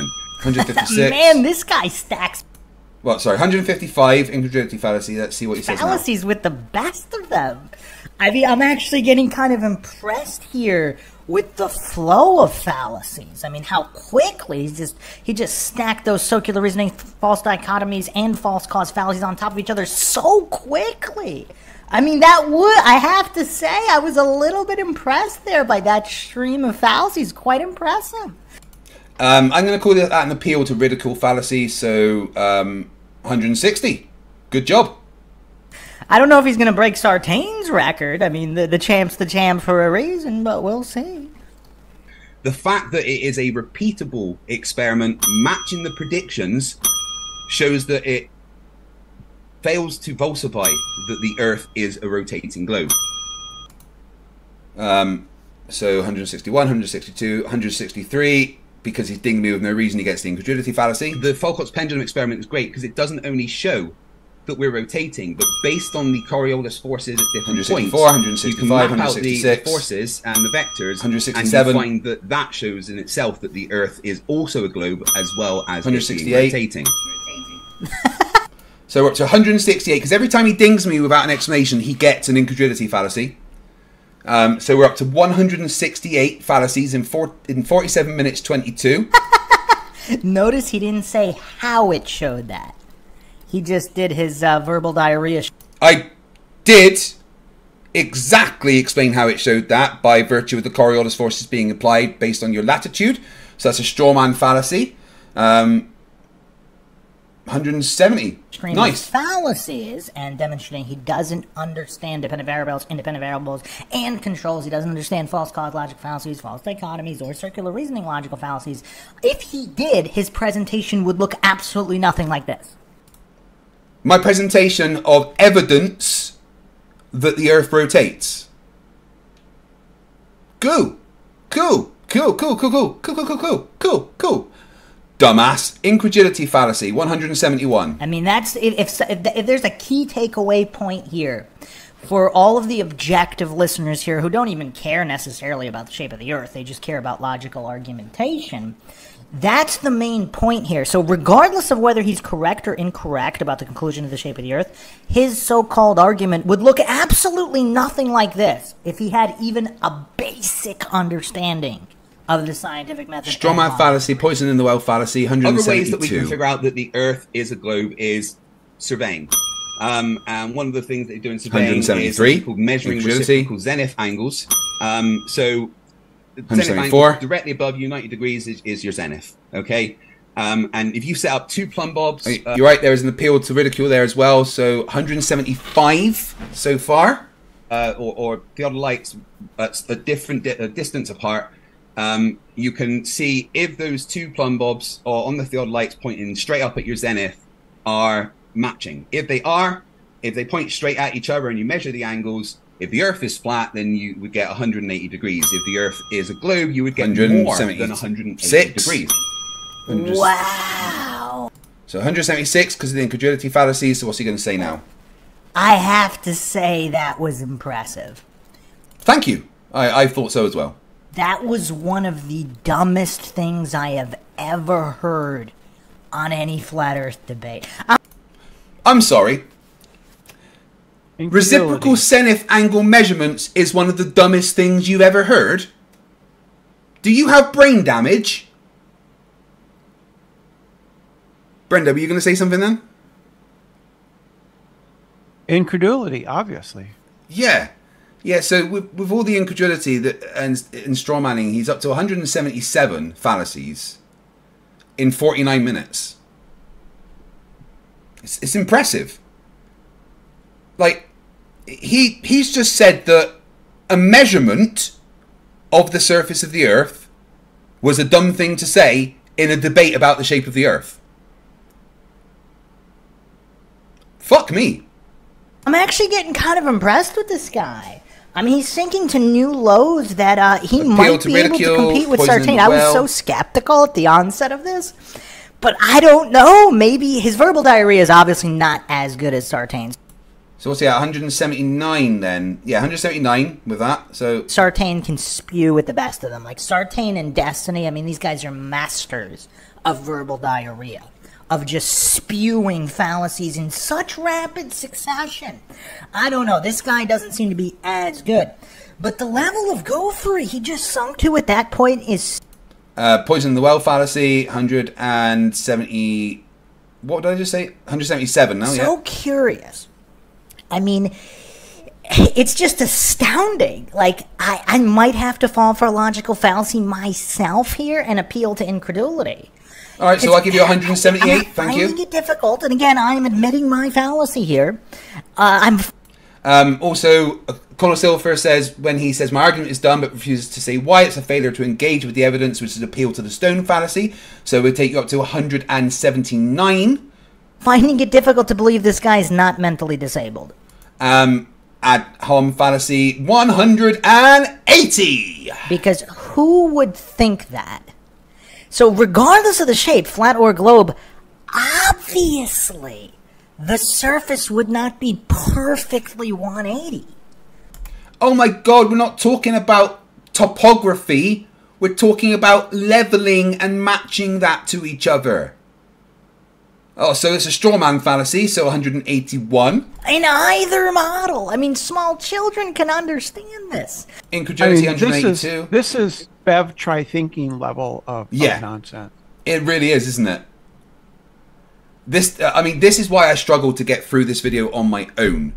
Because I wanted to kind of maybe have a few things prepared in rebuttal to him, but honestly, I needed to prepare as much as I needed to prepare for Flat Earth debates, and that is basically drink a lot beforehand.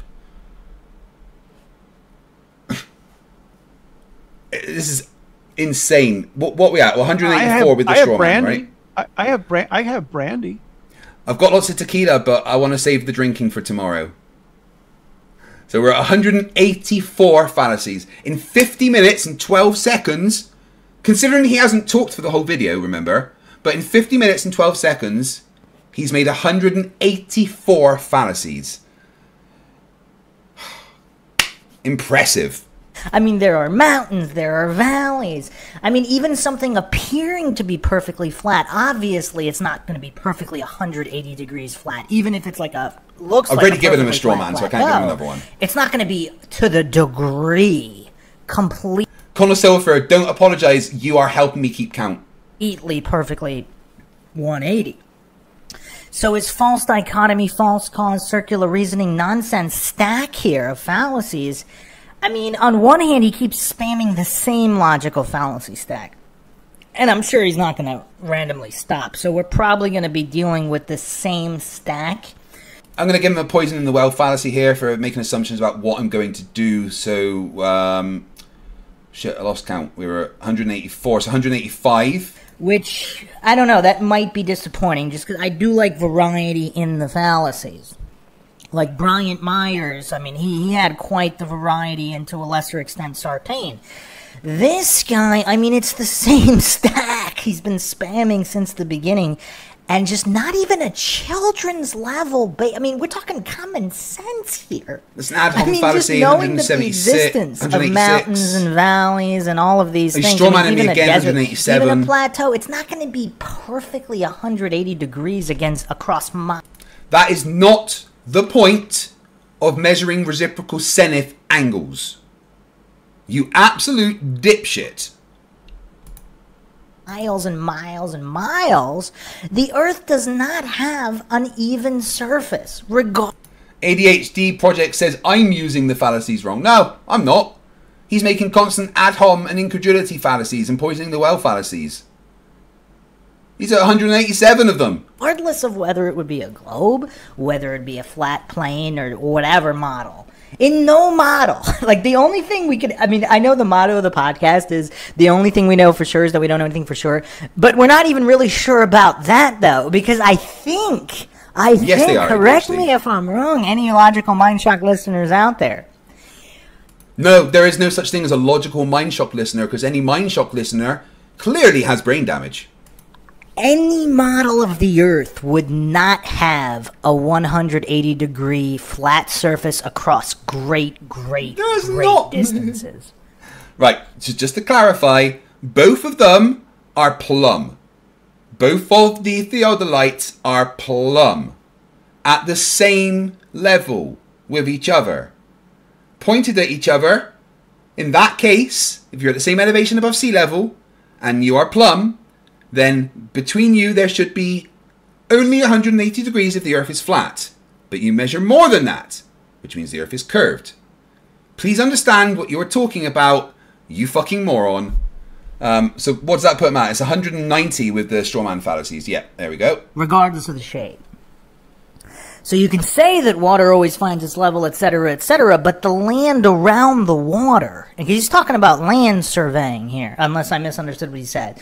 Are there water surveyors out? You definitely misunderstood what I said, because I was talking about measuring reciprocal zenith angles. I mean, I'm not aware of people surveying the ocean, if that's what he's talking about. He didn't specify.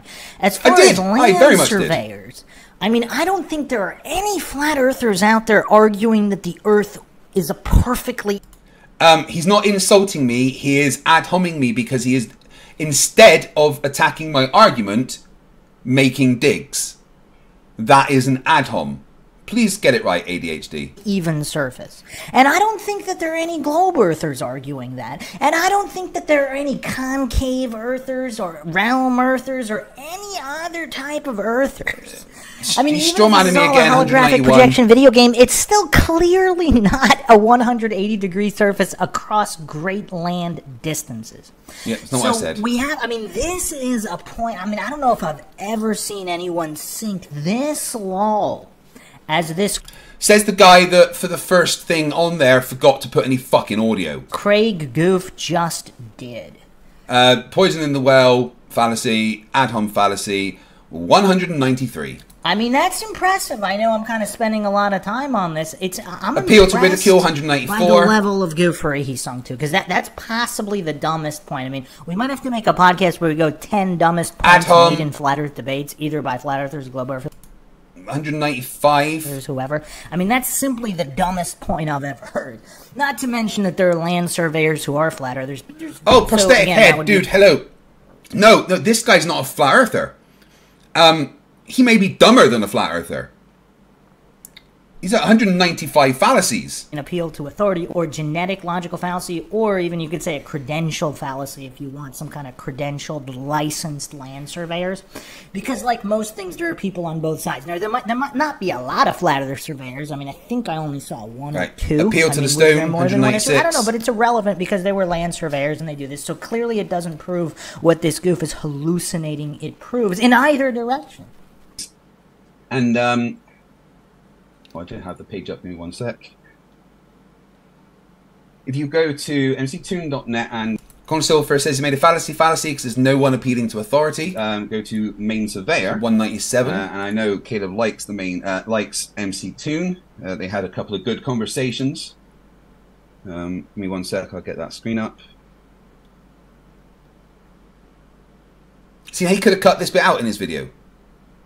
That would be good editing, not like the editing where he forgot his audio. So the main surveyor and a couple of other qualified surveyors, Walter Bislan and Jesse Kozlowski, did their own measurements to check if reciprocal zenith angles is a thing. Here's a diagram explaining what they do. So if the Earth is flat, then... Has he just forgotten to take that graphic off the screen as well? These angles will sum up to 180. If the Earth is a globe, then there'd be more than 180. Incredulity, and the main surveyor went out and did a bunch of 198, measurements, 199. different elevations, following all the correct surveying methods. The survey determined... He's dinging with no reason, so incredulity fallacy, that takes him up to 200. Amazing. Absolutely incredible. All the sum of the reciprocal zenith angles came to more than 180 degrees, which would say that the surface of the Earth is not flat, it is in fact curved. 202. You can go and look at all the 203 details of the survey. I mean, again, even if the Earth is just some large flat plane, 202, hold on. It's still so-called curved, uneven surface. Why? We're not measuring topography, you dipshit. That's not what surveyors do. They understand the difference between elevation and the curve of the Earth. Would it be expected to be flat? So that's a straw man fallacy, which means 203. That's how the goof doesn't actually explain how... Poison in the well, 204. How it would prove any of this, because obviously it wouldn't. None of these goofs... I never said it would prove anything. Strawmanning me, 205. Ever go into the details of how it would prove that. It's evidence that the Earth is curved and not flat, because the angles don't match the Earth being flat. They avoid dependent variables, independent variables, and controls like the plague. I mean, you'll never hear these goofs talk about, at least, I mean, maybe you would. Maybe in some debates they do. I mean, I've been sent dozens and dozens of debates. I have never seen a globe earther address these points, and most flat earthers don't either, to be fair. The smart ones do. I mean, Austin Whitsitt, of course.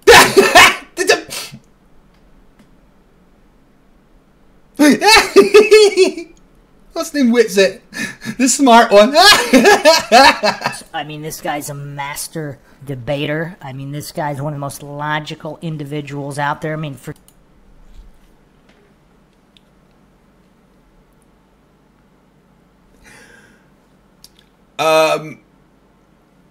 No. No.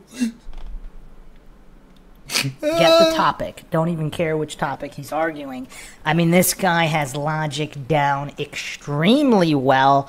I think he's better than me. I mean, a lot of Mindshock listeners actually don't think so, but that's just my opinion, which I don't even think is that humble. I'm just looking at it. I mean, this guy...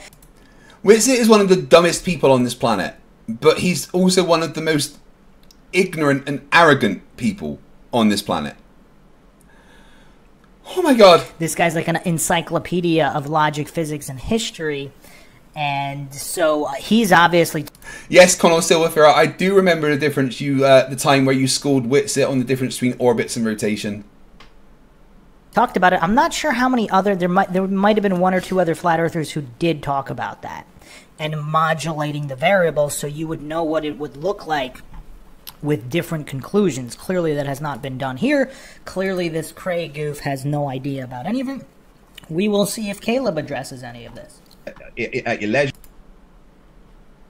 What you just said is one of the most insanely idiotic things I have ever heard. At no point in your rambling, incoherent response were you even close to anything that could be considered a rational thought.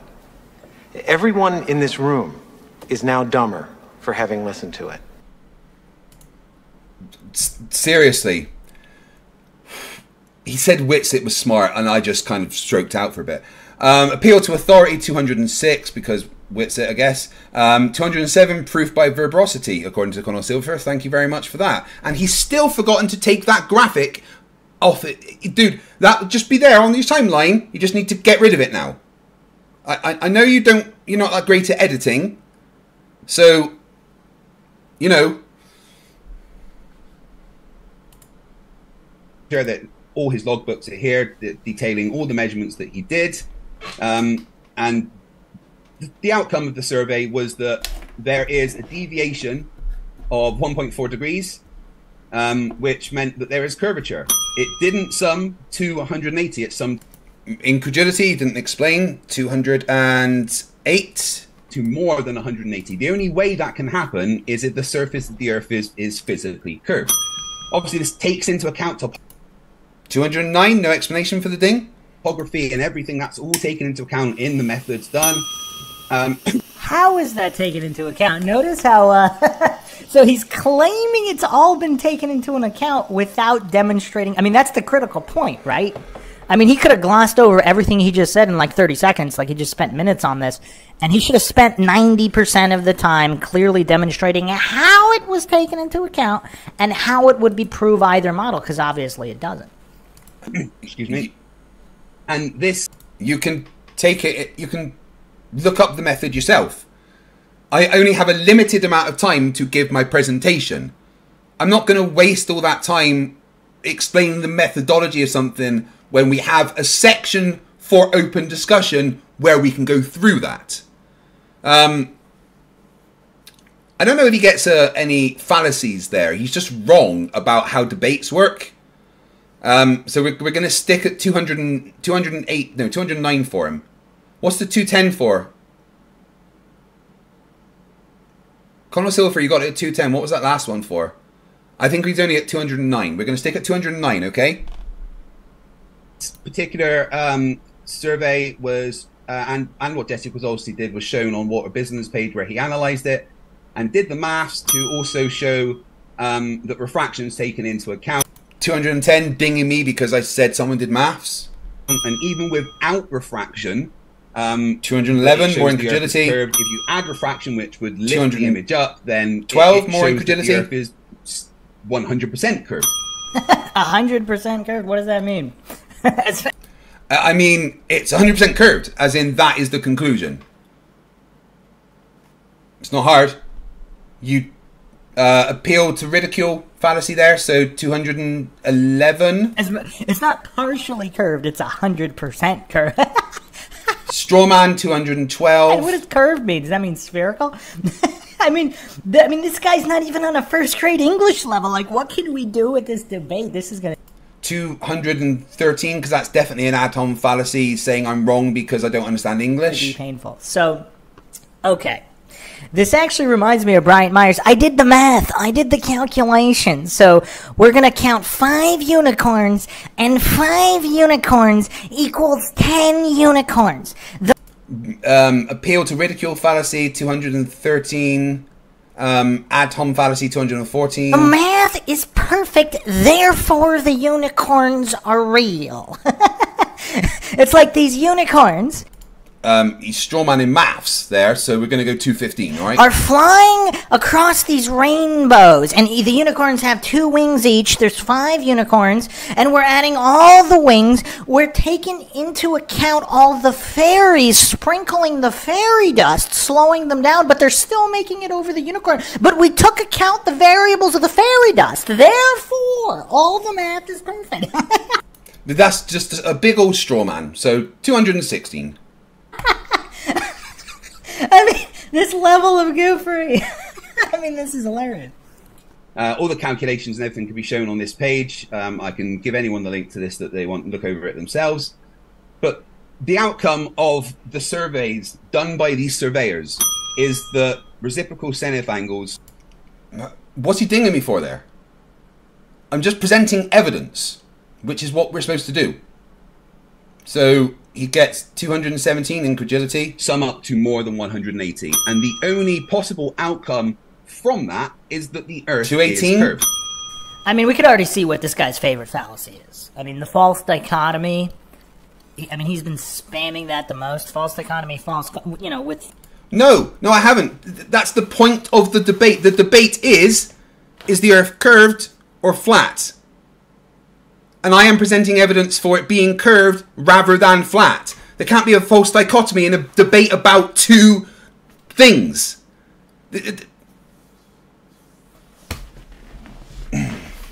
False analogy, appeal to ridicule, and incredulity. So we're up to 220 fallacies for him there. False cause and circular reasoning right in tow there. He just keeps spamming these same three fallacies ad nauseum. Yeah, I mean, we know what his favorite fallacy is. Now, there's many measurements that back this up. You can look at historical measurements like... What did he ding me there for? It's 221 with your incredulity. Transcontinental triangulation, the American arc of the parallel, and all the other large-scale surveys. Wait, I read out the title of a survey, and he gave me a 222. And operations have been done throughout history to back up this curvature. 223, 224, 225. Reification logic. All right, hold on, 224. Logical fallacy, hallucinating that those are all legitimate just based on the amount that they're... No, that's not what I'm doing. I'm saying that they all give the same result. Every single measurement of the Earth gives the same result, and that's that we've got a radius of 3959. That's it. So you get a straw man fallacy, which takes you up to 223. Incredulity fallacy for 224. And hallucinating that you don't have to clearly delineate. We're going to say poisoning the well by saying I'm hallucinating 225. All of the everything and all of the factors involved to show how it proves that. Yeah, again, that's in the documents, which I'm happy to provide to anybody. So, Strawman Enemy 226. Because if somebody counted 5 unicorns and 5 unicorns 100 years ago, 200 years ago, if all these different companies... He works in the Sleeping Warrior School of Maths, doesn't he? That must mean that the unicorns not only existed, but let's say there was a claim that they were flying over certain rainbows in a certain amount of speed, and then they calculated all the fairies, sprinkling the fairy dust with the exact amount of particles and weight of all the fairy dust. It was all measured. It was all measured perfectly, and the math is all perfect. This is all one big straw man, 227. In different countries and different companies. Therefore, it all proves that, right? Appeal to ridicule 228. I mean, you cannot make this stuff up. I mean, this guy really does seem to be as good as they come. I just don't... I'm starting to think this is actually his voice as well. I don't think he has the verbal diarrhea prowess that Michael Sartain has to beat. Poison in the Well 228. Look at all the... Right, guys, I need to do a Riley. Alright, so I'm not going to stream on stream like Riley. I'll be back in 2 minutes. Please enjoy this bit of music.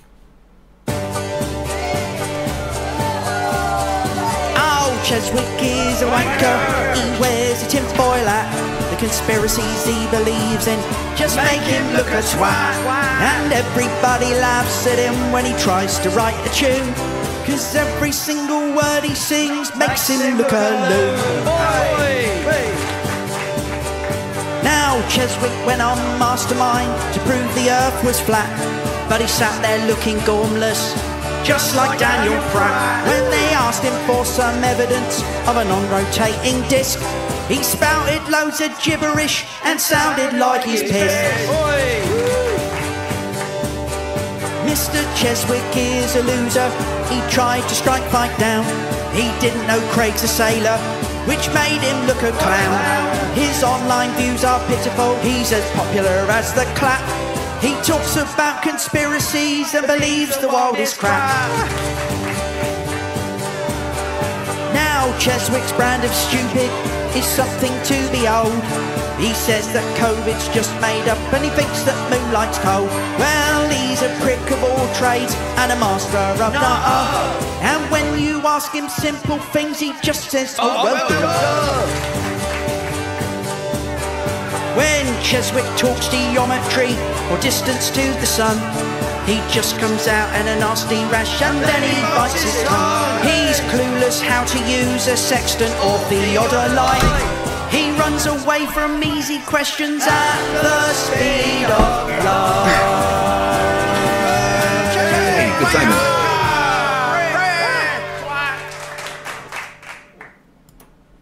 Good timing there. Hey.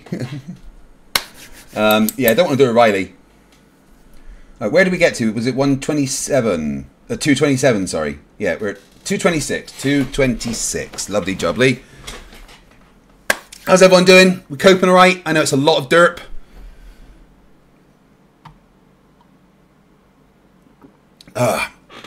We're going to take a quick break.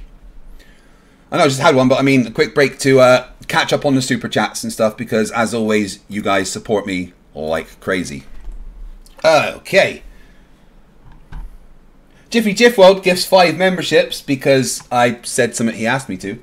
Thank you very much, buddy. And then for $2 says, turn on mono audio, sound quality takes a dive though. Yeah, dude, this guy needs to learn to edit. Ross Allen says for £2, we love you, Craig, and of course respect you. I love you too, random citizen. And Clarence AS2 for £5. I'm calling this Mindshock is just KKKKaleb using a voice changer. He says all the exact same things. He's just as dumb, but it is a different. Excuse me, it is a different person. Jiffy Jiffwell for $2 says, you put the sexy in dyslexic. Yeah, DNA stands for National Dyslexic Association. Did you know that? OG Yeti for $2 says, fallacy! Yeah, they've got so many fallacies. Jiffy Jiffwell for $5, I found an ocean filled with things shaped like male naughty bits. It's a phallus sea. Boom-ch. Lord of Luminous Poo for $5. Scientists made tech so idiot-proof. Now the idiots think they're scientists. Tammy's new HR contract at Moonbase 42. Don't read last part aloud. Oh. Tammy? Why would they make Tammy the new HR contract? Because last time Tammy was in charge, there was the great pay issue where Simon Dan got everyone's pay for the month, and you don't let Tammy be in charge. And please use internal communications for that next time. Randomly Epic, who's been over for 7 months, is just here. Hello very much. Mr. E-Man gifted 10 memberships. Thank you very much, my friend. I really do appreciate it. And then Jiffy Jiffwold gives another 5. And then another 1. If you become a member today, please say thank you to either Jiffy or Mr. E-Man. They are awesome people. Connor Silverfair for $5 says, the flat earth is the gateway drug of science denial, conspiracy, paranoia. If you scratch a flat earther, you'll find a conspiracy nut every time. It's true, he speaks the truth. Lord Luminous Poo for $5. All hail algorithmic god of AdSense and the trinity of like, comment and subscribe. To be clear, that's a plus sign, not a cross. Thank you very much. Jeffrey Jeffwell for $2 says, gotta lie to derp. Yeah, this guy's just dumb as fuck.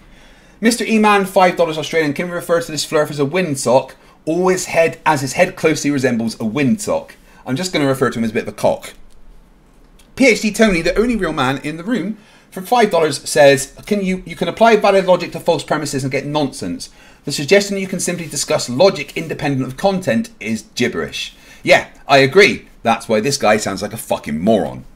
PhD Tony for $2 says, if you're not making a claim, you're irrelevant. Yeah, that's why flat earthers are mostly irrelevant. They don't do the claim thing. Donald Trump's 116 indictments, who's been a member for 44 months, says psychology is everything. Yeah, maybe I should learn a bit more about it. Otto, who's been a member for 1 month, says, thanks, Bong. Yes, thank you, Bong. Kai, who's been a member for 7 months, says, yeah, I caught a live stream. Hello, Kai. Welcome, my friend. Percy Thrillington, who's been a member for 4 months, says, best Flerf destroyer on YouTube. I do try. I do try. I don't do Troy. Will Riker wouldn't like that. Jiffy Jeffweld for $5 says, Mindshock talks out of his rear more than Ace Ventura. Oh, I might watch Ace Ventura. That's a fucking brilliant movie. J Bird Match, who's been a member for 10 months, says 36 minute 50 fallacies. New nickname is 3650. Hit him up on Twitter and tell him. War Boss gifts 5 memberships. Whoa! Thank you, my Canadian orc. Rachbot for $5 Australian says, I had to pop off around 60 fallacies. Now I'm back at its 160. Jesus Christ. No, we're at 226. Kai for $2 says 177. Whoa. Still going up. M Slider 49 for $20. Thank you very much. Says, happy holidays, Fight Prost. Thank you very much, my friend. David Griffin, who's been a member for 15 months, says, is there an every time he opens his mouth fallacy? I know, right? MB for £5 says, facepalm protection money. I also think that Mindshock is Caleb with a voice changer. They're both dumb, but it's not. Alright, let's crack on with this, because we're what? We're like, oh shit, we're only like halfway through, guys. Measurements of the rotation of the Earth. In fact, there's a good list at MC2. 127, incredulity. That all show that the 128, Earth is incredulity. rotating. Flat Earthers themselves 129, incredulity. The Earth is rotating. So the fact that there is measurements that everyone can 230, do, it's repeatable, it follows the scientific 231, method through showing 32. Whoa! So 232, let's this see what it guy says. just dropped the... So we were at 232, and then he laughed, so we're going to go with appeal to ridicule, 233. Scientific method without knowing what it was. So now he's basically verified that his Dunning-Kruger's off the charts. Saying that I don't know what the scientific method is, whilst being so dumb that he's forgot to take the graphic off of the page for the last 40 minutes. I'm going to call that a straw man and give him 233. So, well, that's the main staple of scientism. It's the hallucination and the pretending. Scientism, poison in the well, 234. Of following the scientific method when it doesn't. Because notice he hasn't been able to demonstrate. No, that's not scientism, that's actually pseudoscience. So I'm going to give you an incredulity fallacy there, because you don't know what you're talking about. So 236? A single time how any of these points, how they adhere to the scientific method. I literally went through it.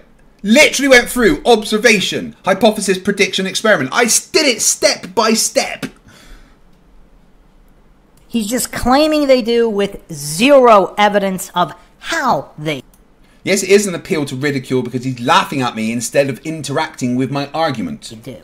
In both curve and rotation only come. Incredulity, because he's not actually saying anything, and he strawmanned me there, so we're going to take him up to 237 for the strawmans and the incredulity. Comes to one conclusion, and that is that the Earth is not flat, it is 238. 239. Okay, thank you very much. So, after just mine and Caleb's intros, Mindshock is at 239 fallacies. 239 fallacies in 1 hour and 2 minutes. Good fucking job, dude. Demoser says for $10, oh, we're halfway there. I shouldn't sing. Wowzers. How you getting on, guys?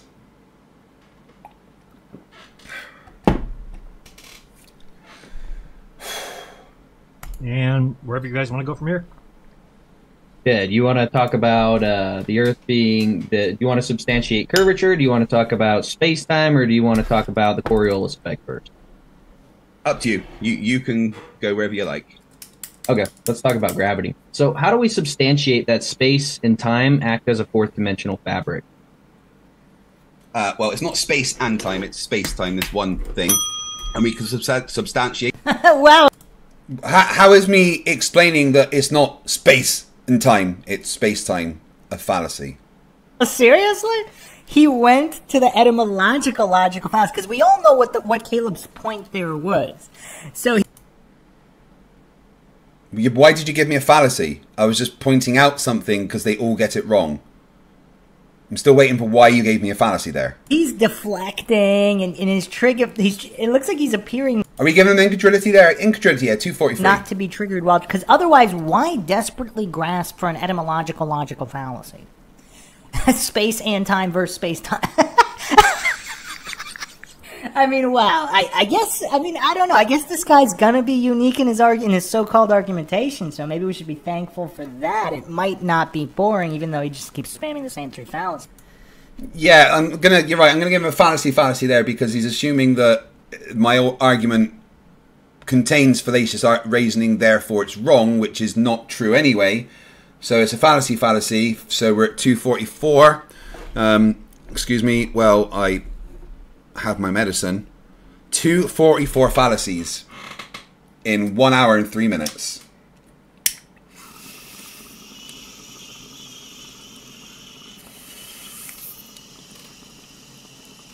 Stream seems to be stuck. I'm just having a bong. Right, I can bring it back. It's okay. There we go.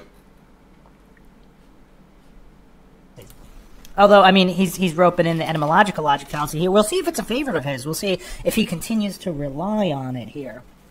If he doesn't have any real argument. There's no fallacy. I am just pointing out a fact that it is not space and time. It is space-time. It is one thing, not two. That by doing experiments following the scientific method, as you like to insist. Incredulity. The scientific method says that 246. Light. Why is he dinging me? I'm just talking about experiments, answering questions. So 246 for incredulity. Or from a distant star passes by a large mass, then that light will deviate a certain amount dictated by the curvature of space-time. The scientific... Right, so 247, and let's see what he says. Method states that? What? Yes. The scientific method doesn't talk about any of those things. So this literally guy clearly demonstrating he doesn't understand the scientific... The scientific method tells you to test predictions. That's what it does, dude. Method, he doesn't understand dependent, independent variables, or control. He doesn't understand any of this. And, yeah, I mean... Let's see how Caleb responds here. Because let's see if Caleb recognizes the level of mental deficiency he's up against. Poison in the well fallacy, 247. Or if he's simply gonna appeal and talk to the audience. Because that's I mean, Austin Whitsitt usually does that. But we'll see. We'll see what Caleb does here. The fact that he keeps quoting Austin Whitsitt as, you know, a good thing is fucking hilarious.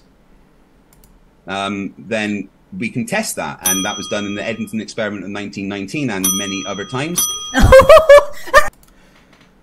Right, so 247, 248 for the dings. And then because he's laughing at me, which is an appeal to ridicule fallacy, it's presenting my argument as absurd, ridiculous, or humorous, and therefore not worthy of serious discussion. So we're going to put him up to 248 fallacies there. So no surprise, this guy is completely clueless about the hoax of 1919 in Eddington. I went over this. He's about to show his scientific illiteracy. There is no hoax. So extensively on other podcasts. I'll throw it up on the screen. I'll throw it on the screen right here just super quickly. Right. I believe in the Einstein Debunked podcast on Mindshock. The fact that he says Einstein Debunked podcast is there. So the things that he's putting up are basically just written by crackpot nutters that disagree with something. There's never anything that he presents that shows that Eddington wasn't a correct experiment. I went over that extensively, and I also went over that on one or two other Flat Earth debates, but I'll throw it up on the screen real quick here. And for those... ADHD products laughing at my arguments is an appeal to ridicule because it is presenting my arguments as not worthy for scientific discussion. That is an exact appeal to ridicule. Learn your fucking shit. Those that don't know, they basically threw out all the data that didn't match, and Eddington himself admitted the hoax years later. No, he didn't. Eddington never admitted it was a hoax, and they did not throw out all the data that didn't match. Oh, it's all just lies. So, and there was no technology to magically measure the eclipse as they were claiming to, and this ignores... A telescope. That's all you need. A telescope. All the shifting. I mean, it's just... it would take me an hour to go through all of it again. Just check out Einstein Debunked. Run Zcal completely dismantles all of relativity, but I... Right, I'm going to give him a strawman fallacy for strawmanning the Eddington experiment because he doesn't understand what's going on and he's attacking an argument that doesn't exist. So that takes him up to 249, I believe. Good job. Is it 249? Am I right? Yeah, 249. Did go into the history of it on that podcast and a few others. I can. Also, I'm going to use the appeal to self fallacy because he keeps referring to himself and his own podcast as evidence and stuff. So it's 250 fallacies. Good job. Drop a link to that as well for those that are interested. So he's just throwing out this terminology randomly as if it makes him look smarter, and his narcissism is so extreme, he will never be able to logically and objectively... I don't want to listen to that. A lot of people, they don't know what... Get back to the debate with me and Caleb, please. Even kind of principle. Goodness me. For about 15 minutes there, he just started playing one of his old clips. But it did not substantiate Einstein's so-called theories by any stretch of the imagination. Well, I'm glad that took a chunk of this off, because that means I don't have to watch as much. Repeat with religious fervor. They just regurgitate these things. They just... I don't have them. Do you mean I don't have them? They just... I don't... Excuse me, will change its path the predicted amount according to Einstein. Excuse me, will change... They just repeat with religious fervor. They just regurgitate these tenets of their religion as if they're true. To show that light from a distant star will bend when it gets close to our star, will change its path. Excuse me, will change its path the... Right, all I'm doing is explaining what the experiment was. And he's dinged me 3 times, so he gets 3 incredulity fallacies there. That's 253. Predicted amount according to Einstein's equation. 254. Do we have the star plates from the observation of 1919? Do we have the star plates? Yep, that's how he made the observation, did he not? I don't have them. Do you mean, do we have them? Does any... Wait, how is me saying I don't have the star plates a fallacy there? 254, 255. Anybody have them, or did we lose them? I have no idea. So here he is admitting the fact. That's an interesting point there by Caleb. He's basically, he went the route of demanding verification, so being scientific instead of religious. And I don't know if he did, I mean, I'm guessing here he baited into admitting his religion and just blind faith into the calculations without actually verifying the calculations, or whether they could have even have been made. Yeah, so no, none of the plates were lost, is the answer. I looked it up. And nothing that Caleb said about the experiment was correct in any way, shape, or form. Made in the way they said they were made, obviously. So he's strawmanning the stuff right now, so we give him 257? 257. And I would have focused on all the data that they threw out, but good point by Caleb. I mean, maybe he... Good point by the Flat Earther. I think Witsit is smart. Goodness me, this guy is... Will as well. I mean, that's actually... it's kind of hilarious how this young kid is just humiliating this middle-aged scientism goof. He baited him into that one pretty hilariously. Well, the answer is we don't have them anymore.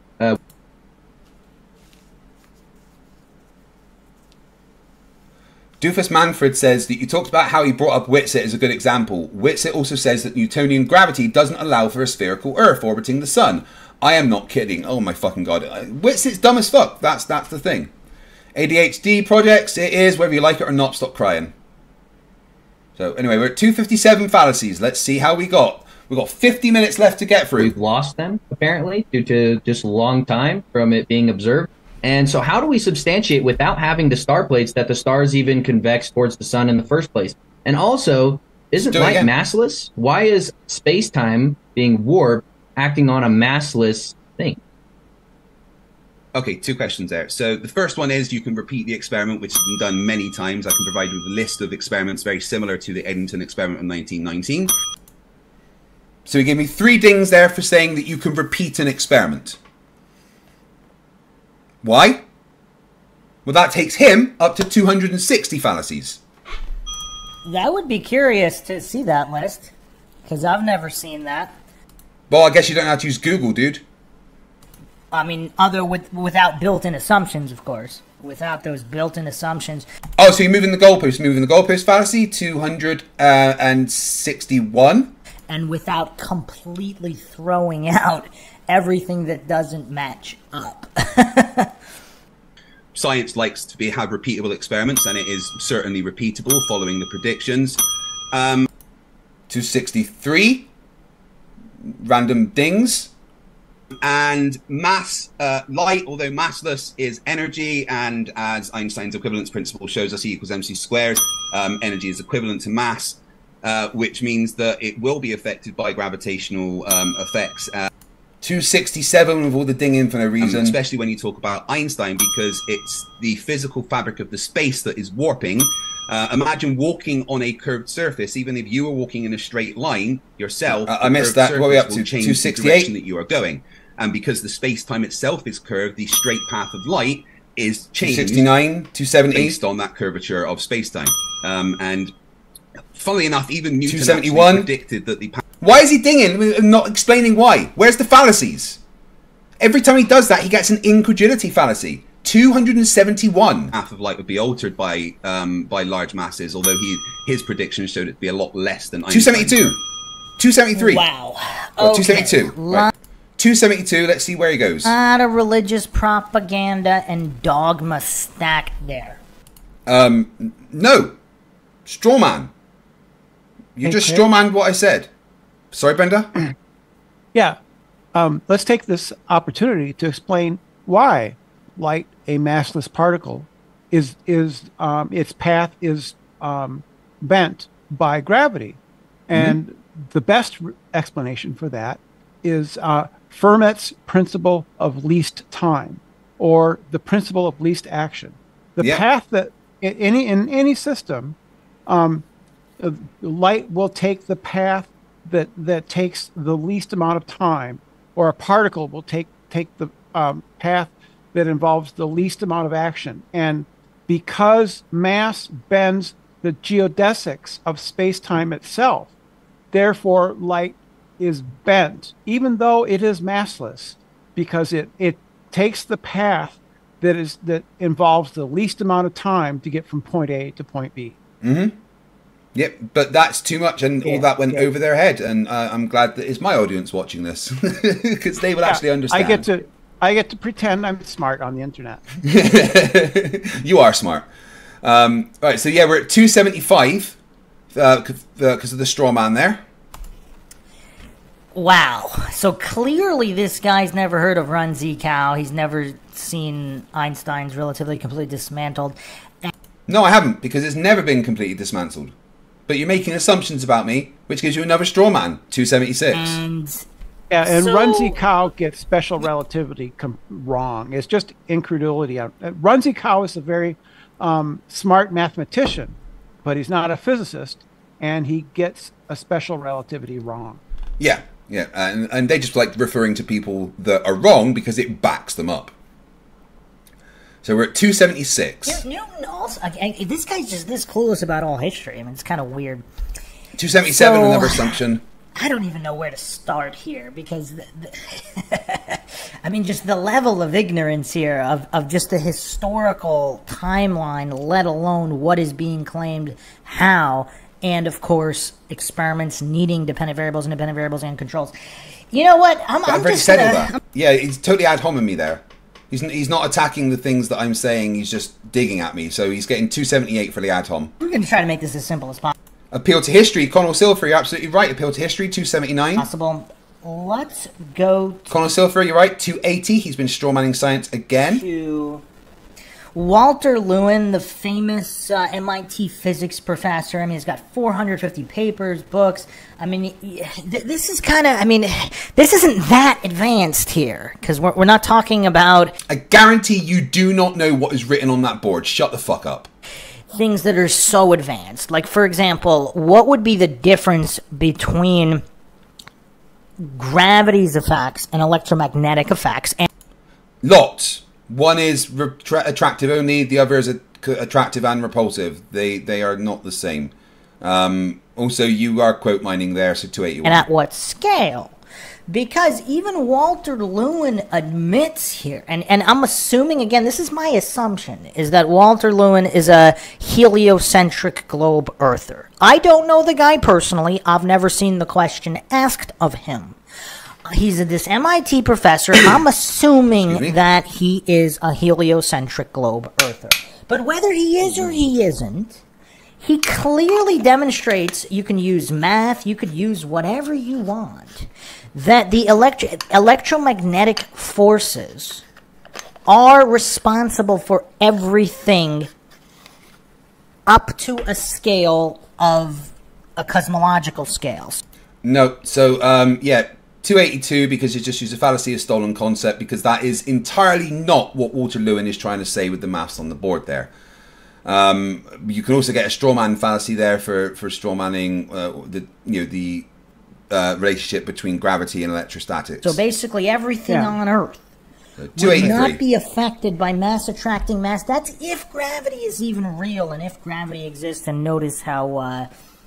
incredulity fallacy, if gravity is pretending it's not real, so 284. How Craig the has reason, not... The equations for Coulomb's law and for gravity look a lot similar. And so I've been reading up on this lately. I am just a neophyte, but I read ahead. So the reason for their similarity is because in both cases, we're describing a field and a vector quantity within a field. So in both cases, that's why the form of the equations, Coulomb's law and the law of gravitation, look the same. However, the difference is that for electricity, for electric charge, it's invariant with respect to charge, and for gravity is invariant with respect to time. Gravity is invariant with respect to time because you can reverse gravity, but you can't reverse electric charge. And of course, as you said, in electricity we have sources and sinks, but there is no sink for gravity. There's only a source. Yep, that's why it manifests as an attractive force only for gravity, whereas you can easily have an attractive or repulsive force with electrostatics. And they get very confused because Coulomb's law and Newton's law are similar in form. They both have that r squared at a distance falling away, and that confuses them. Oh, they're similar. That must be the same, but they don't actually understand what that implies. So it's pointless to them. It's like at the moment a bunch of flat earthers are putting about a paper by Turing about how a rotating shell around the Earth would have effects that are analogous to Coriolis on Earth, but it doesn't. The math specifically says they wouldn't be the same, but because they don't understand any of what's being told to them, they just get their conclusion completely wrong. Yeah, there's an inverse square relationship because we're talking about a field. Yeah, there has to be. An electric field and a gravitational field. Yeah, Desert File, you're right. How the bloody frack does someone reverse gravity? And in honor of Desert File, let's get those gravity emojis spammed. Provided any evidence of it, he just stacked this house of cards on the religious tenets of modern scientism, completely failing to substantiate any of the cards that he stacked. So that is curious. So I'll play the Walter Lewin clip for those that haven't heard it. No, you don't have to. Notice that the Wait. orders of magnitude. No, gravity is a warping of space-time, which can... 130. No. Orders of magnitude there we go. more potent than the gravitational attraction. It's really electric forces that hold our world together. So I didn't hear just saying... So does gravity act upon mass only? No. Gravity is a warping of space-time, which can affect energy. Why is he dinging me there? He's dinged me because he's Googled. He's literally just Googled stuff and put on the screen after Googling what is gravity, and it didn't match the exact words that I said, and he dinged me twice for it. No, 3 times. So he goes up to 289 for the incredulity fallacies. Okay. Where is it said that it can affect energy? Where is that said? Well, Einstein's equivalence principle equals mc squared. Energy equals mass times the speed of light squared. So mass is energy, effectively. So one is interchangeable with the other under certain conditions and energies, and therefore it can be affected in the same way. 290. Again, only Newton. 291. His descriptions of gravity said that. Hey, Rachbot, thank you very much for being here. Beep, beep, boop, boop to you. Say hello to the little one for me. It would affect only mass. Okay, so is there any evidence of the manifestation of any of this? Yes. Go to mctoon.net /G, you'll find a large list of gravitational experiments. So, you dinged me to ask a question. There's no fallacy there, so you get a fallacy. 292. Also, just because I feel kind of bad for Craig here, because this guy's... Hey, at least he said my name right. That's something. But that's a poison in the well fallacy. 293. Such a mentally disabled goof. He doesn't even 294. understand. And if he does, I don't know why he doesn't talk about it. Because in the context of this question, and even understand... Yeah, you know what? I'm going to... Because he's got, like, sources from Wikipedia and stuff there... like, oh no, it's Andy points out, he gets another one for appeal to authority, which takes him up to 294, I believe. What the theory is, let alone whether it's true or not. Gravity acting upon both mass and energy all comes down to the energy momentum tensor of general relativity. So notice how Craig didn't even mention it. So he's not even... What? I don't need to. I'm talking to someone who doesn't understand that satire isn't evidence. I'm not going to talk about stress energy tensor equations. Even like a high-level scientism priest. He doesn't... Stolen concept fallacy, you're right, so up to 296. Even really understand relativity that well, or special relativity. I mean, let's go to Wikipedia. I mean, let's try to break this down as simple as possible. And let's go to Wikipedia, appeal to authority, 297. By the way, I am not... You don't understand it. You don't understand it, Craig. Let's go to Wikipedia. I know, right? I mean, really. The high source. Fucking ridiculous. I'm an expert in relativity. I understand the basics of it, which clearly Craig does not. But even just a quick, let's just go on Wikipedia just for 2 seconds to understand basic relativity here. Yes, because Wikipedia is where you want to go and understand relativity. Of course. Fuck's sake, man. Stress energy tensor, sometimes called the stress energy momentum tensor, or the energy... Oh, yeah, you're right. I missed an atom. So 298. Momentum tensor is a tensor appeal to ridicule, quantity 299. that describes the density and flux of energy and momentum in space-time, generalizing the stress tensor of Newtonian physics. And he's no idea what any of that means. It is an attribute of matter, radiation, and non... 300, proof by verbosity. He's using big words he doesn't understand, correct? Gravitational force fields. The density and flux of energy and momentum are the sources of the gravitational field. I like sources. In the Einstein field equations of general relativity, just as mass density is the source of such a field in Newtonian gravity.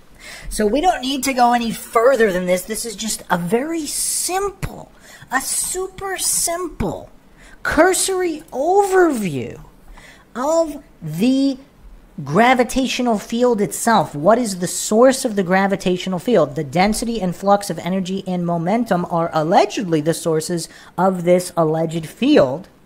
Yeah, he's strawmanning it. All of these he's strawmanning this. Where gravity could theoretically act on all of this because of the stress energy tensor. Right. I mean, this is 300 total strawman. Explanation. He doesn't understand any of it. Very, very simple. But notice how this Craig goof he doesn't have the mental poison in the well, capacity. 301. It's just not there. Now, that doesn't mean this is true. I'm not alleging any of relativity is true. And actually, I would say the opposite, because Runzi Cow actually... Well, that's an incredulity fallacy, so 303. If you look at the hoax of 1919, I mean, this isn't rocket Yeah, the alleged science. field of incredulity, 304, and then, of course, 302, I'm so actually 303. surprised Craig here didn't mention the incredulity, discovery of 304. gravitational waves, which is, of course, just injected data. I'd do that later on. And easily explained by other magnetic incredulity, waves, which I'll go 305.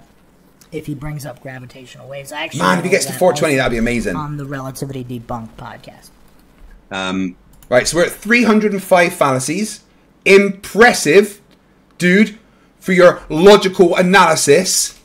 Jesus. But Einstein doesn't say that. Einstein's predictions are that this curvature of space-time will affect the path of light. That's what Einstein says. Are you under the impression that E equals mc squared is in any way related to the theory of relativity that explains gravitation? They're two totally different subjects. You realize that, right? Yeah, I said it's the equivalence principle. I mean, this guy's sputtering now. I mean, this... Adhom? I just took a drink of water, and I was responding to a stupid question. So you've just Adhom'd me there. It's the I don't understand shit fallacy. Yeah, absolutely.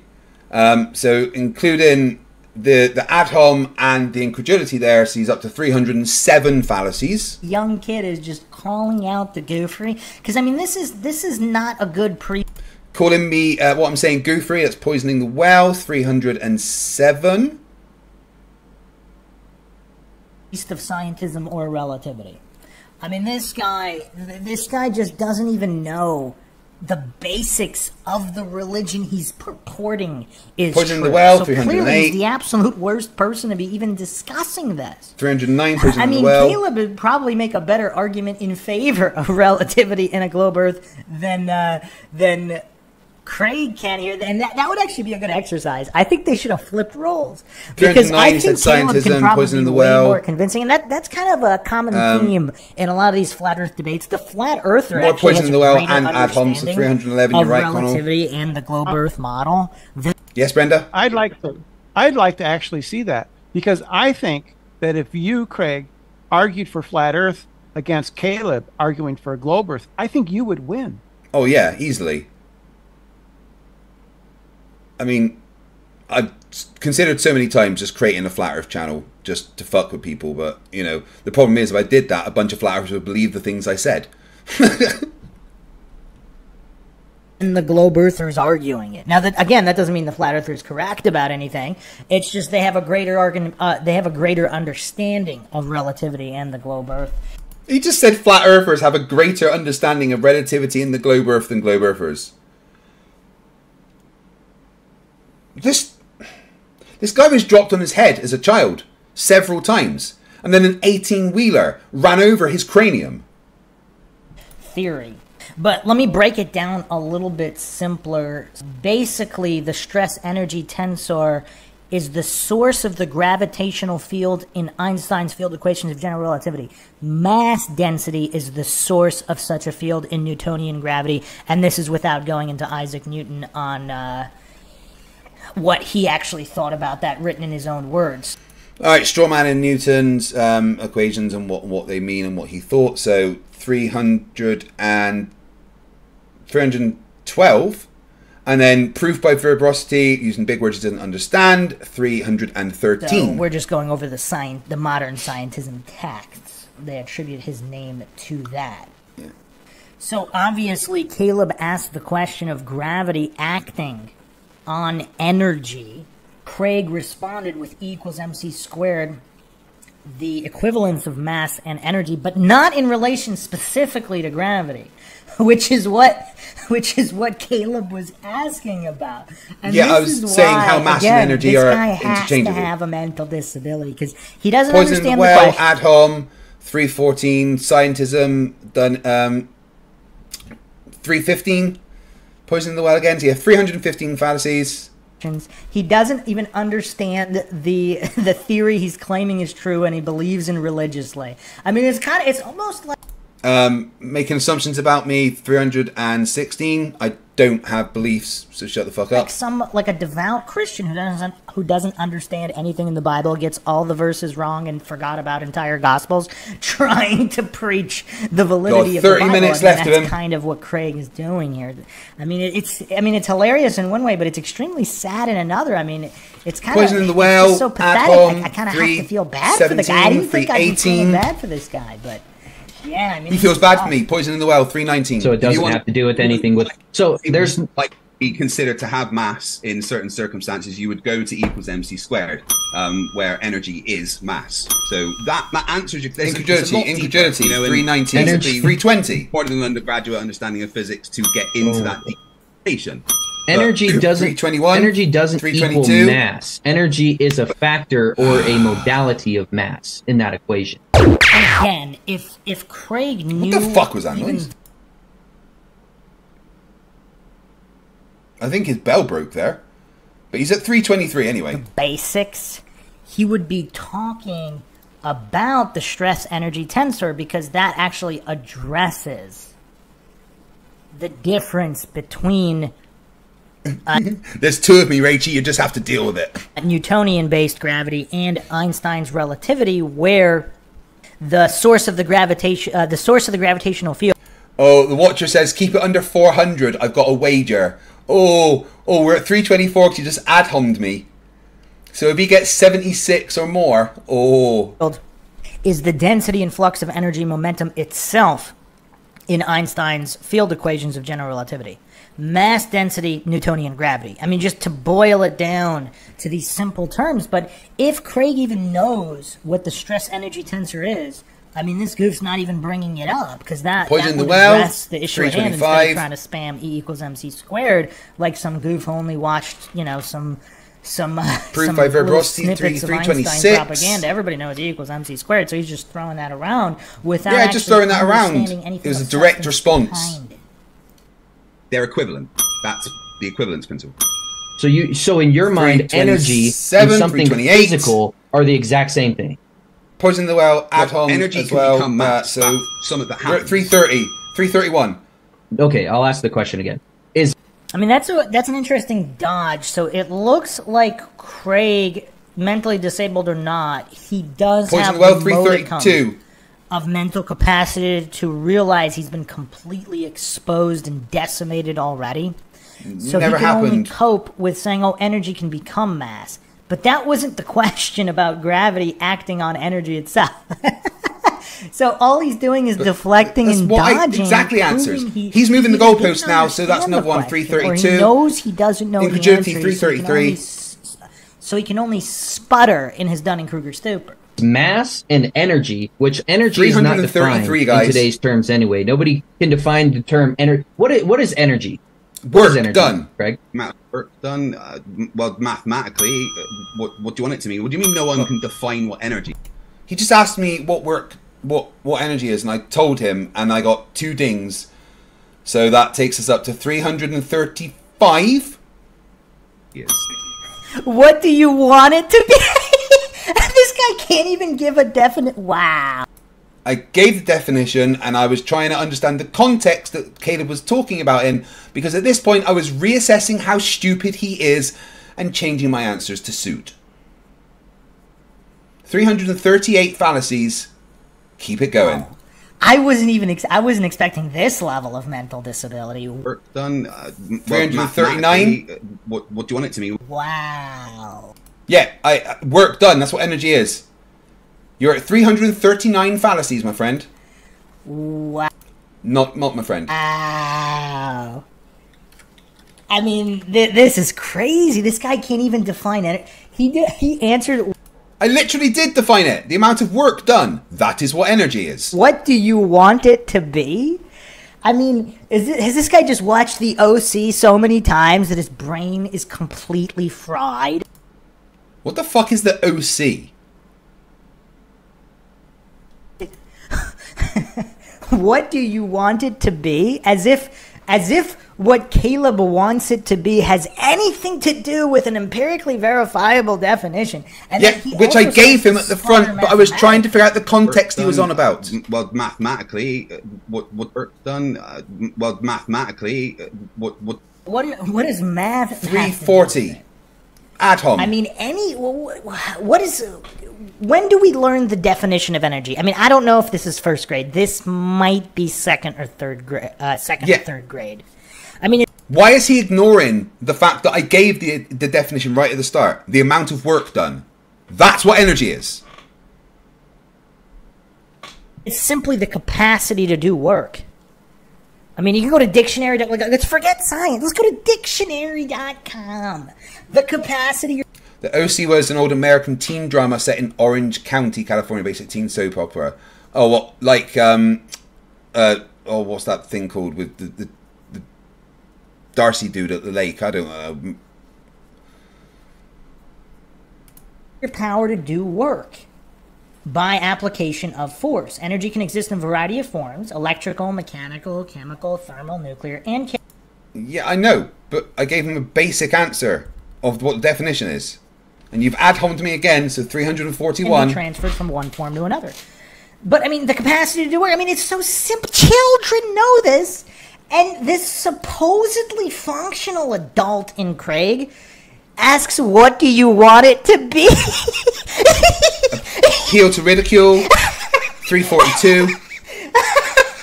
Man, this guy's sinking so fast. I mean, is this the fastest sinking we've ever seen? Because this, we're not even, I mean, we're just past the introduction here. I mean, we're just getting going, and this guy's already sunk. I mean, this is insane. There's only 30 minutes left of your video, so I guess you do it all. Stuttering. Work done. What work done? What?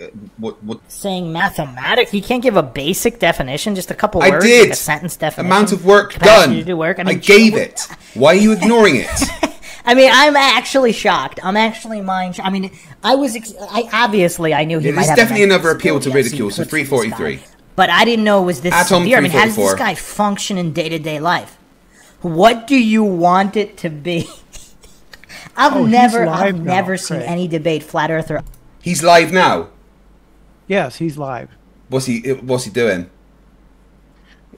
It says Craig versus Caleb, flat Earth debate, logical analysis, part 2.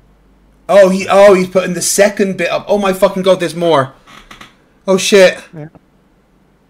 I thought this was it, but I'm gonna have to do another stream. Oh no. I thought I only had 29 minutes left of this dirt, but he's putting up part 2. God fucking help me. Otherwise, where someone's given that dumb of a response. I mean, this is crazy. 345, ad homing me again. This is truly mind-shocking. See how you're not able to define it? What is energy? Energy is the amount of work done. What? It's not the amount of work. What? That's literally what it is. It's the amount of work. That's what energy is. It's the amount of work that you're capable of doing. That's what it is. I mean, you can see the incredulity. 347. Expression on this guy's face. I mean, he's just stuttering and sputtering. Energy is the capacity. It's not a conclusion. So if like a boulder was moved, the amount of energy required to move the boulder was the definition of the energy itself.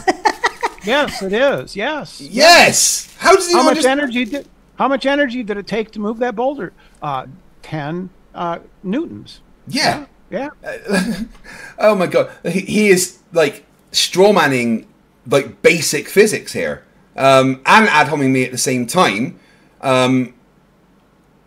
This takes him up to 3, including the appeal to ridicule. There, he's 349. Fucking hell. The amount? What? I mean, this is insane. This guy is literally the most mentally disabled individual I've ever seen. 350. Nice ad I don't think it's even. I mean, you know, Sartain might have a mental disability as well, but I mean, Sartain. Watcher says that I should thank him for the future content as a minimum. I don't want to go on his channel. You guys are welcome and going to let him know as he's live now that I thank him for the content. And go and ask him why he forgot to put the audio in on my first fallacy. Yeah, ad homs 352. Was clearly intellectually dishonest as well. With this guy, I mean, I'm starting to really lean just full on borderline vegetable. I mean, this guy, I mean, what do you want it to be? He's giving OC answers? Like, what is this? Which kind of, it depends on the context that you want energy described. You want energy described in the context of mathematics. You want energy described in the context of mechanical principles. I want it described in simple terms for a child to be able to understand. Yeah, so he just, dinged me a couple more times for no reason. So we're going to put him up to 358 for all the incredulity. Yes, Caleb, yes. Yes, Caleb, yes. How? What? Caleb didn't say anything smart there. He wants it described simply. The world is under no obligation to be described simply just for your low level of intelligence to understand. Let's keep it simple. Obviously, Craig is trying to, you know, 360 fallacies thanks to the ad hom there. Good dazzle boy. with the BS. And intentionally try to make everything seem so complex because he doesn't have the basics down. So what, I mean, well, how many copes? I mean, there's not a lot of copes for this situation. You got to feel bad for Craig here. I mean, what other cope can he grasp to? I mean, it's not like he has a lot of options. It's saying that energy is the amount of work to be done on something cannot be influenced by gravity. Yeah, he just ad hommed me. So we're up to 362. Not 163, 363, Connell Silverfur. Get it right. 363 Gravitation. You would agree, right? Sorry, I didn't mean to overtalk there. You cut out. I apologize. And energy is literally the capacity to do work. It looks like he just looked it up. Did everybody see that? When he moved like his eyes to the side. He looked it up because he didn't know. Oh no, I moved my eyes to the side. I must be looking something up when I'd already fucking said that thing. That's the thing I've already said. And actually at this point, I was getting pinged on Discord because people were saying that my audio in the debate was cutting out. That's hilarious. He had to look up the definition of energy. No, I didn't. I'd already said it before this point. This is the guy he's debating. He wants to talk cosmological theories. He wants to talk cosmologies and advanced physics. This guy can't even come up with the definition of energy by himself. 364. He starts talking about what do you want it to be. My goodness. Oh, man. You want to talk cosmology. You're know. just talking cosmology. So he just strawmanned me and he ad hommed me again, so we're up to 366 fallacies. Oh man, I don't know if I'm going to make it through this. That's what energy is. So how does gravitation affect the capacity to do work? Well, the capacity to work is interchangeable with mass. Energy. Whoa. It's not. The capacity to do work. Yeah, it's what E equals MC squared says. No. Yes. Obviously, energy can be there could be conversion. Incredulity, 367. It's not just interchangeable, kind of like a word. Like big and large are interchangeable words. No, I didn't say that. Strawman, 368. Mass, you can't just interchange them magically based on nothing. No, I didn't say that. 369. Energy, like appeal to the stone. Just you can interchange them. It's either E equals MC squared or M equals E over C squared. Yeah, exactly. Yeah, so along with his appeal to the stone fallacy there and his incredulity fallacy, I'm going to put him up to 370. Fucking hell. Dude, I've only got 140 apparently, and that's been dinging like crazy, and he's at 370. Magically turn into mass. In certain equations, according to theories, they can... Did he just say E equals MC squared is a theory? Yes, he did. He said it in a depreciating way, which suggests that he thinks he's using a colloquial sense rather than the scientific sense. Yeah, because he's, and let's not, be nice here, dumb as fuck. Effectively be interchangeable. Yeah, you're right. Incredulity for theory, 371. Sure. That's completely different. And the fact that Craig doesn't even have the mental capacity to grasp these simple concepts. I have to applaud Caleb here. I have to really applaud his patience. He has to applaud Caleb here. Just the kind of person you want to applaud, right? I mean, this... I don't know. I think it sounded better in the original German. Caleb is, but this is like... I mean, how many... What is he? Is he a teen? Poison in the well, fallacy, 373 with the ad hom. Teenager, early 20s, whatever he is. I mean, this is like having a conversation with a 1-year-old. I mean, I don't want to insult 1-year-olds. Maybe there are 1-year-olds out there that are smarter than Craig, but there's just not... There's no Most 1-year-olds are probably smarter than you, dude. Here. Energy equals mass. That's what I'm saying. So do you think that mass and this idea of energy are completely the exact same thing? You think that this water bottle is the same as energy, hypothetical energy that can't be defined here? Well, you could define everything in that water bottle in the terms of energy. Yep. So why are you dinging me there? And notice how he didn't answer the question. This part right here, this interaction that you are gonna have right now, is gonna blow Mindshock's mind. He's not gonna understand it. No, not in this fucking slightest. But he gets an incredulity there, so 377. He asked if you thought it was the same thing. So that's a yes or no type answer. No, unless he thinks it's a malformed question, in which he should address that. It was clearly a malformed question, and I did address it by giving the correct answer. But instead of failing to...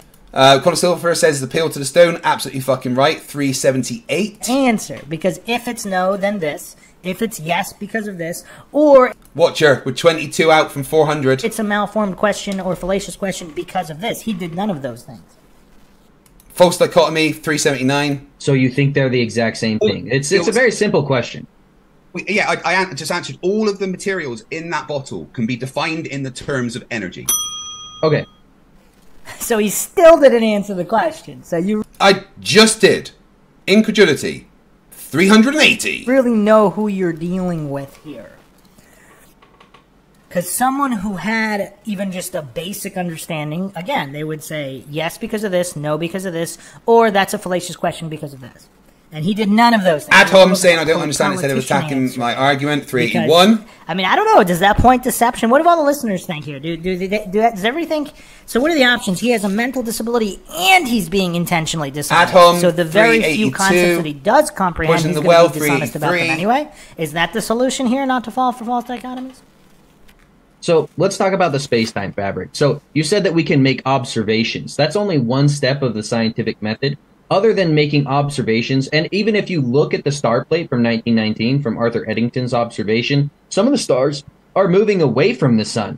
I don't know if you saw Robert Bennett. Either way, there's a PhD that's been talking with Wits It Gets It, and he's been exposing that the star plates didn't even show that all stars tended towards the sun. Oh, Connor Silver is right. I missed. He had the assumed motivation fallacy, so 385. Some of them moved away. Some of them moved horizontally. Not all of them are tending towards the sun. So I'd love to see an observation that shows every single star and the light that's being emitted from it curving towards the sun because of space-time. And either way, it's a begging the question fallacy where you're assuming that it's because of space-time. It's just as equal for me to say, oh no, there's actually unicorns up there that are tied to the sun that are pulling in the light towards it. As long as the math works out the same way, it's basically the same assumption that you're making, that it's space-time gravitation.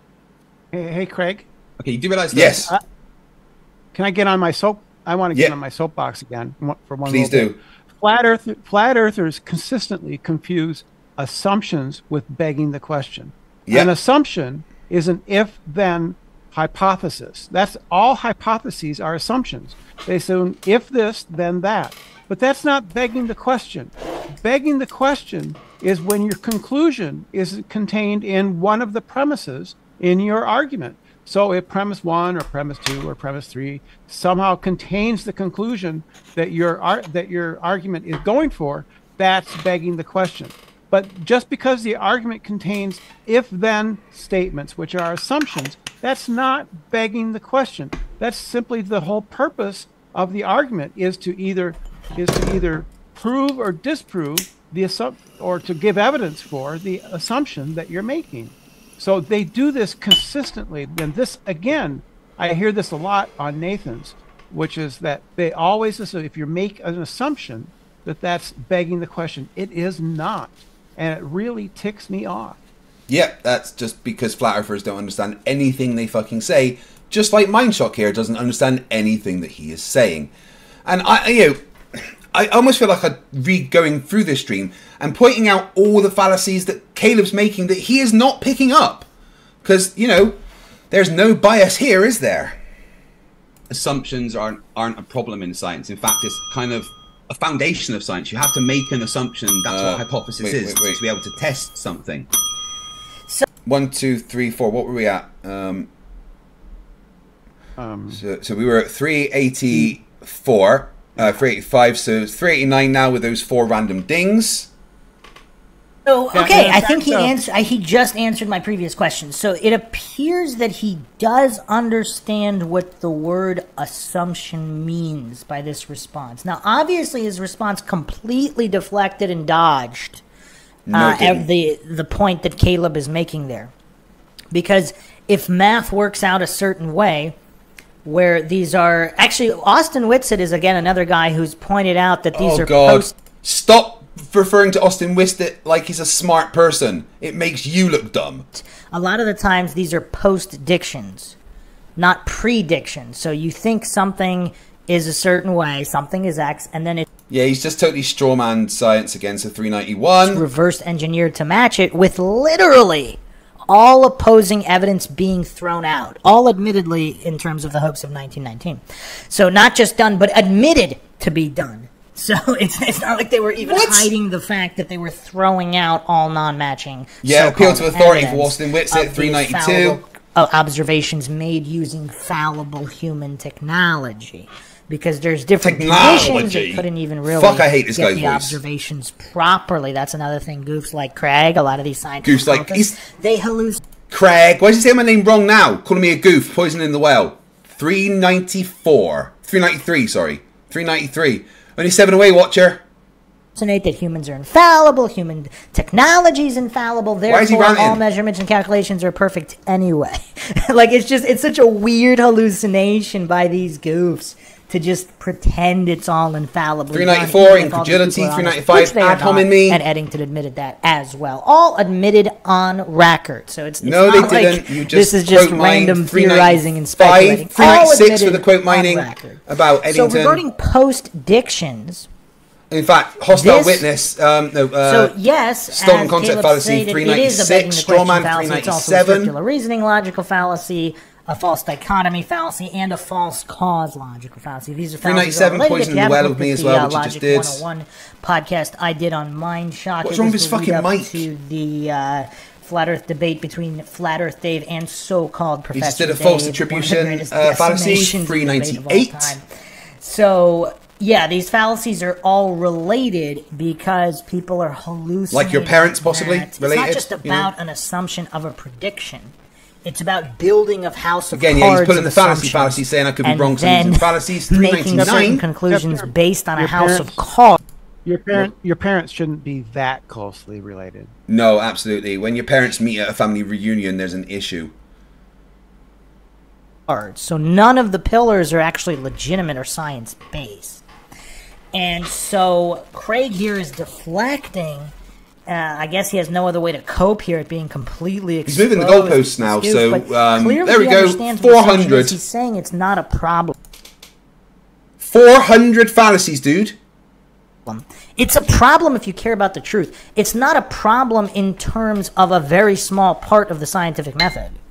Yes, you're going to assume something. This is true, but that's why dependent variables and independent variables and controls are so important.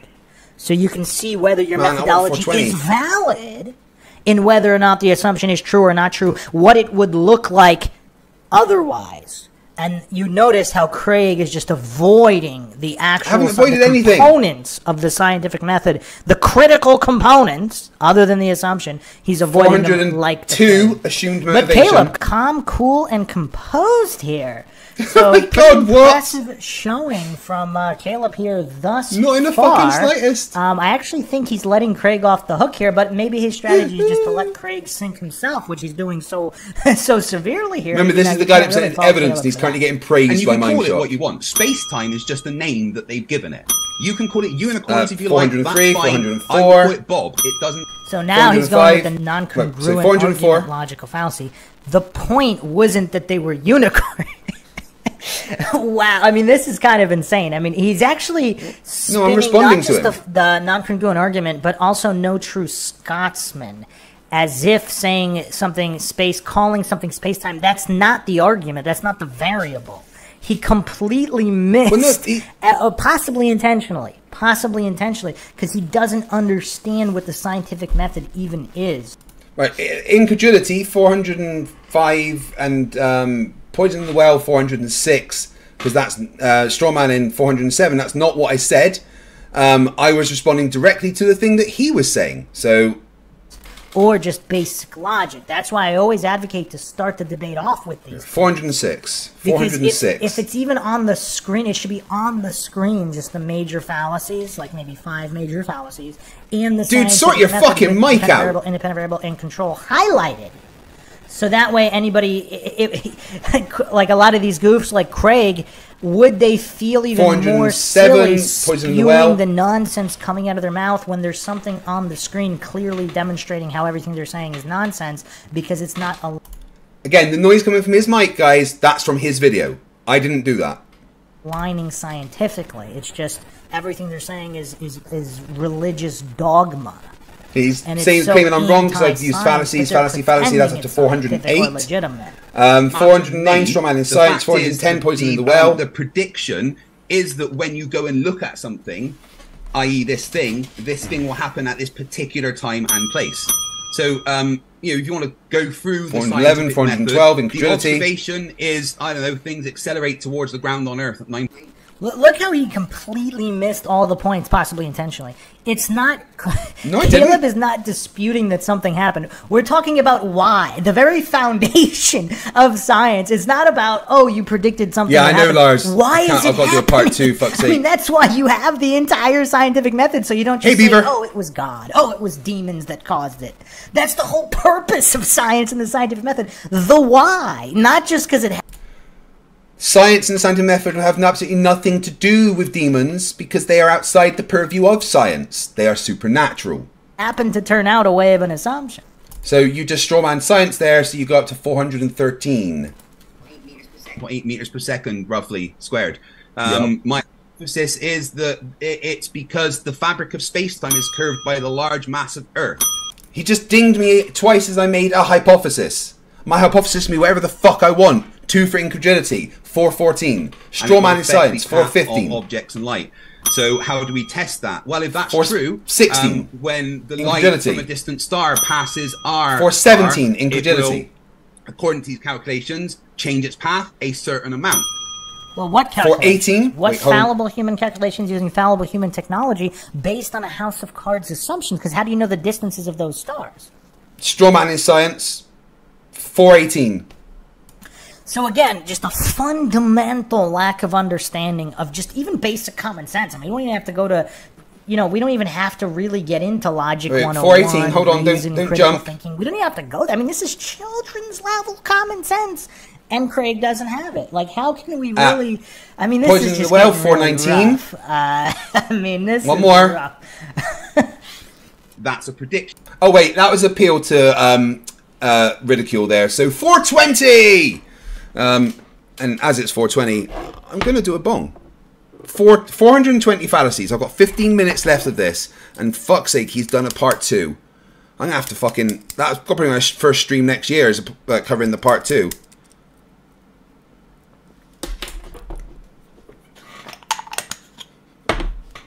Got to for 420. I've got to do one.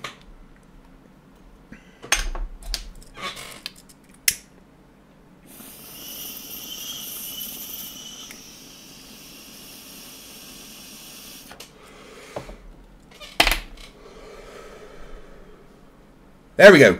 420. Based on the hypothesis. So you go and look at a particular time and place when you're able to do that during an eclipse, and you're able to see the stars that are close to our sun and test that prediction. And it's something that's done over and over and over again. The observation 423 is part of the experiment. The experiment can be going to a certain place at a certain time and seeing if a prediction takes place.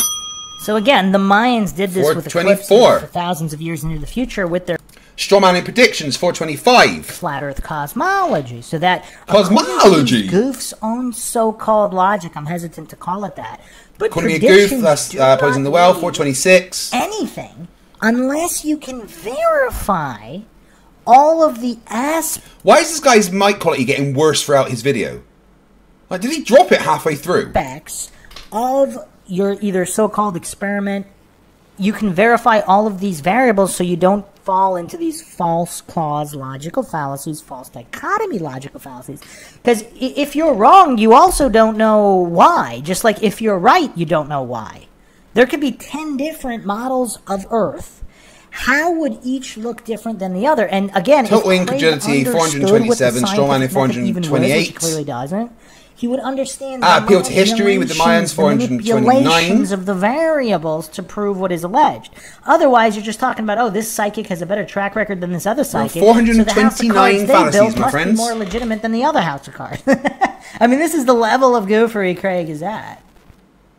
So you just admitted that it's just as valid to say that unicorns are pulling the star's light towards the sun. So you would have no way of substantiating that the fourth-dimensional fabric called space-time exists in any physicality anyway, right? You can't substantiate that, correct? You can call it what you want. You can call it unicorns if you want, but the predictions of the thing that we call space-time 431, show that X 432 will happen if Y is the case. He's dinging me for no reason. And 433. Notice how he completely Wait, dodged 432 again. I mean, this guy just can't give a straight answer to... I literally just responded. So Strawman and me, 432. Save his life. And that's for a few different reasons, but the main reason, he doesn't even understand his own religion that well. I don't have a religion, poisoning the well, atom, 435. He's just diverting and dodging and deflecting. I mean, it's just kind of hilarious to see this level of cope.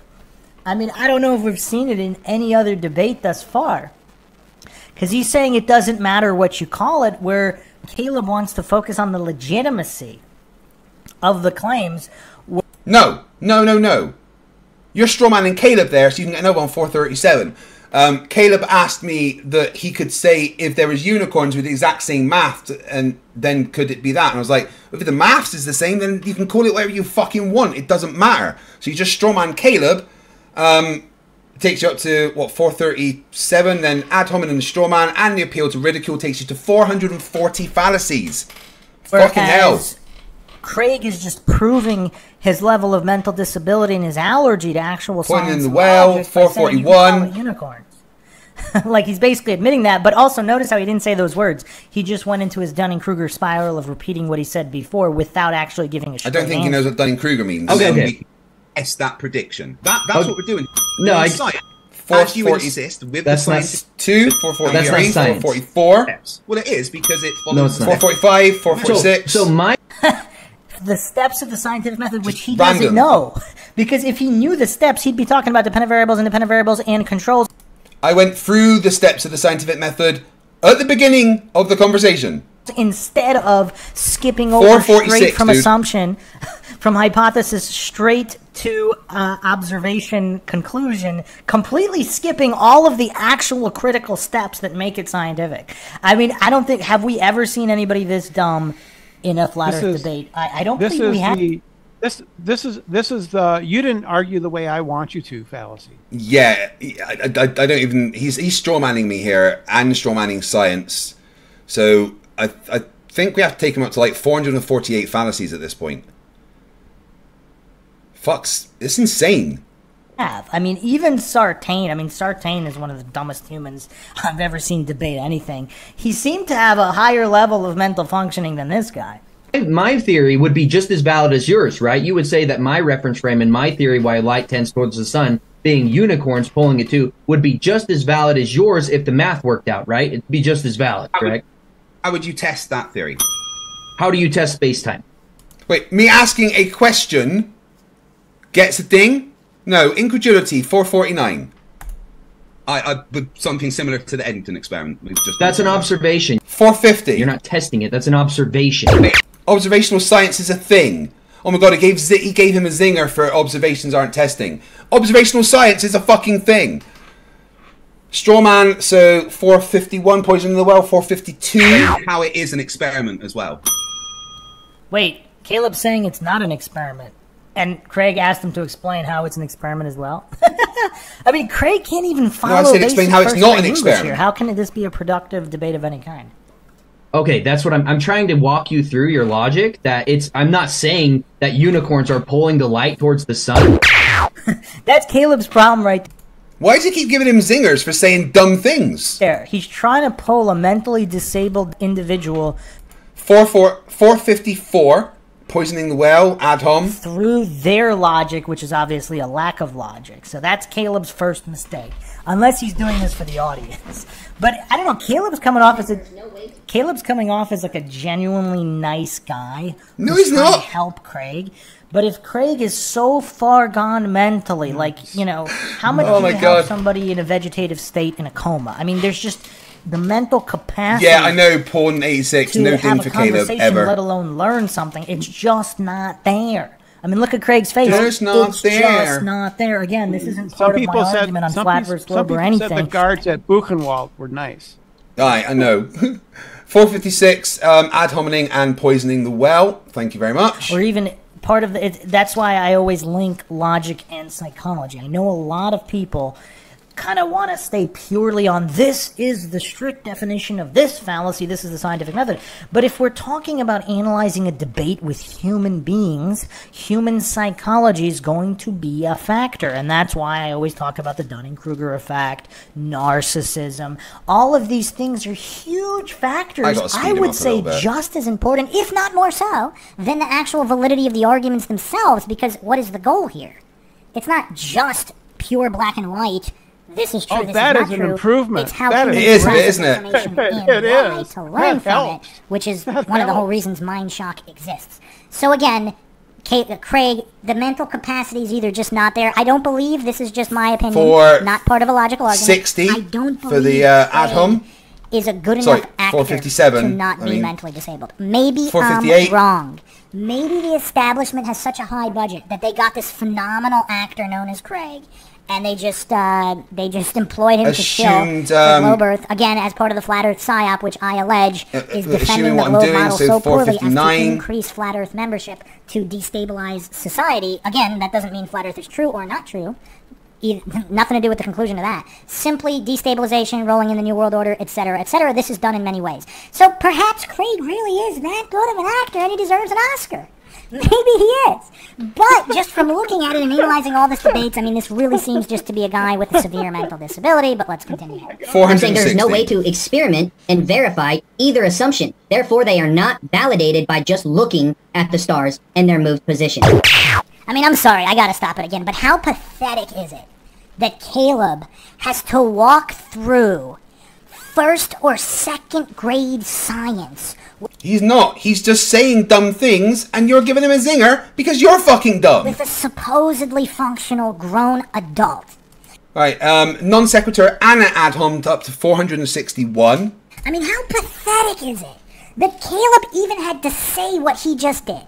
I mean, I don't know if I can get over that. The fact that he even had to explain that simply making an assumption and observation is not a valid scientific experiment or valid scientific methodology. The fact that he had to, and look how confused Craig is. I mean, he's like looking to the side. He doesn't know quite how to mentally God. Holy shit. How does he not understand if an observation is set up to achieve results that is literally an experiment?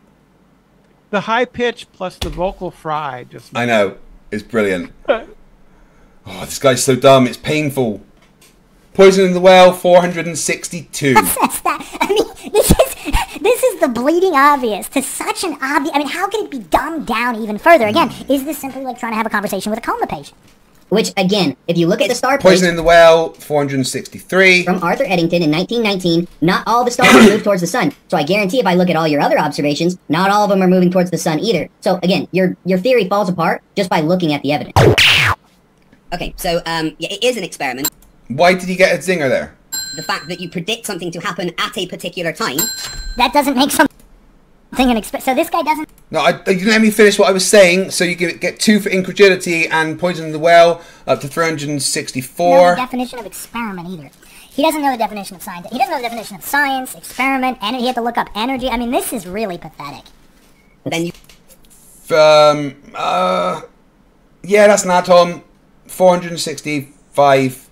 Go and check that thing at that time. Is that experiment? No, it is not. Yes, Again, it is. I mean, is this guy this utterly clueless? He doesn't understand Poison in the well, what dependent variables and 465. controls are, let alone their role in making something scientifically valid. This is, I mean, this guy might be just the poster child for scientism and the Dunning-Kruger effect.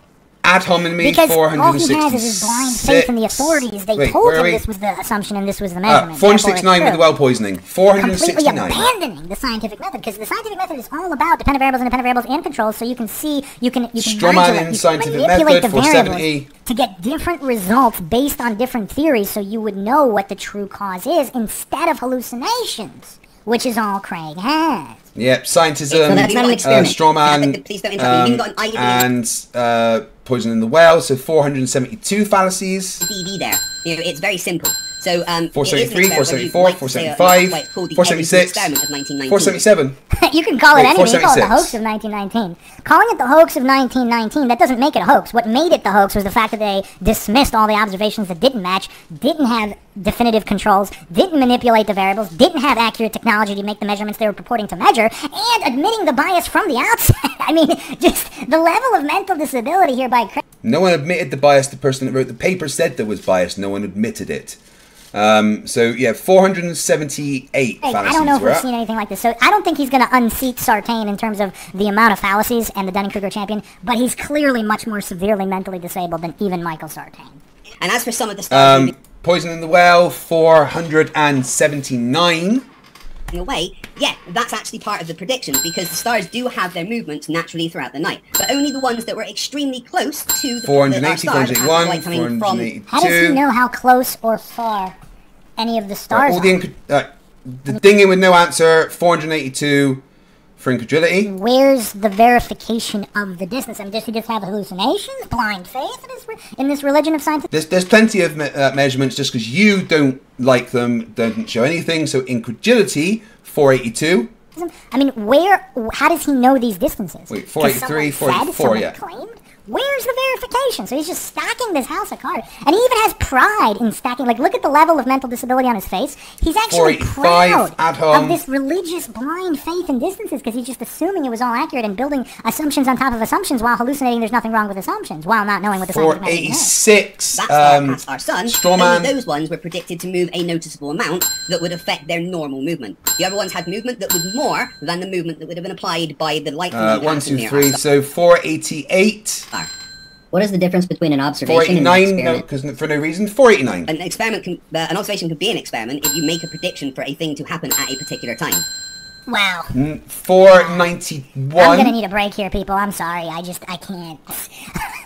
The guy doesn't even know what he. Oh man. I mean, some definitions. I looked at this really simple website, like for children, like sciencebuddies.org. I mean, it has step by step on what is the scientific method. How is it tested with an experiment? What are variables, dependent and independent variables? What are controls? I mean, even on sciencebuddies.org, you can look at writing a hypothesis for your science fair project, and it'll take you step by. I mean, this is things that Craig doesn't even understand. I mean, these are basics. These are such basics. 494. I mean, just going from here, whether it's a fair test, you change only one factor at a time while keeping all other conditions the same. Strawman in science, 496, 497. Variables. Independent variable is the one that is changed by the scientist. Dependent variables are the 498 on to see how they respond or change, or to the change made by the independent variable. A control variable are quantities that a scientist wants to remain we know what these are. That he or she must observe carefully as carefully as the dependent variables. So again, all right. Well, one more, we get to 500. Buddies.org. And that's him for today. I know Craig is mentally disabled, but if he spent at least there we go, 500 with the ad hom. Basics instead of humiliating 500. Like what is the amount of money somebody would accept to humiliate themselves publicly, like Craig is doing right now, not even knowing that's the wage is pretty what good. a scientific experiment is versus a non-scientific experiment? Like, clearly demonstrating he doesn't understand variables or variable manipulation or controls. Strawman in 501. Of technology. Poison in the well, 502. He doesn't understand what even a house of cards is. Yes, I know it's Andy. You are right. There's more than one. The frame of even the experiment is verified, like the distances of stars. I mean, what would the average person take? How much money would it take to publicly humiliate yourself like Craig is doing right now? I mean, I don't know. I need to take a break, guys. It's going to be a two-parter. I can't do it. I'm sorry. I can't do this in one go. I do need to take a break from this level of... Good. I get a break from his fucking microphone. Jesus Christ, that was awful. Oh, his voice is hard to listen to, guys. Like, real hard. So we are at 503 because he strawman science there. So someone remember that so far Mindshock has made 503 fallacies in his logical analysis of my debate. Mindshock, you are dumb as fuck. Wow, that was hard going. I'm going to read the rest of the super chats and then go to bed because it's fucking late. OG Yeti for $5. They should make everything run MS-DOS. That'll weed out a few idiots. I just think they should remove warning labels, really. Demoser for $10. Thank you. Says, oh, we're halfway there. I wish we would have been closer. Pajo Lee for €5 says, one last try. Have a beer on me, bud. You deserve it. Thank you very much. I appreciate it. Fuck YouTube for $2 says, can I reverse my vote? I voted Flerf. Let's end the poll. Who is dumber, Mindshock or Flerfs? 52% of you said Mindshock. Mindshock, you're dumber than Flat Earthers. Free One for $5 says, 3 hours, 300 fallacies, too much dirt. My brain needs a break. Go and watch something exceptionally more intelligent. The child show Barney. I understand, mate. I understand. The Watcher for $5 says, I'd thank the bastard for future content minimum. Yeah. Cheers, Mindshock, because I'm going to have to cover the second part. So thanks for that. Zettabyte Hero for $5 says, we're reaching levels of stupid I didn't think were possible. I know, I'm amazed. Tau Software 420 says, Happy New Year, everyone. 2024 also contains 420. Yes, it does. Oh, Southern Sal High became a new member. Welcome to Destroyers. That's 27 new members today. Thank you very much, guys. The Watcher for $5 says, took a shot of Horatius Respirado to go along with your bong. Cheers. I do like tequila. Bill Tetley for $5 says, hey there, fight the flat shirt, you sexy beast. Here's my obligatory NASA hush money donation. Merry New Year, Craig. Thank you very much, my buddy. It means the world knowing that you're my friend. Zoomy Tomato for $2 says, why for you do this to us? I thought you loved us. You must suffer as I do. Cow for $2, this is their third super chat, says 500 and still keep going. I know. 504 in the first fucking bit. Jesus. Bill Tetley for $5. Oh my god. Mindshock's live streaming part 2 right now. Can we flood his channel and annoy the crap out of him, please? I would never ever encourage that. But also, I'm not your dad. So there we go. What a year it's been, guys. I might stream tomorrow while we play some COD, me and my wife, and eat party food. See how I feel. If not, in the meantime, I will say Happy New Year. Thank you for another amazing year of supporting me.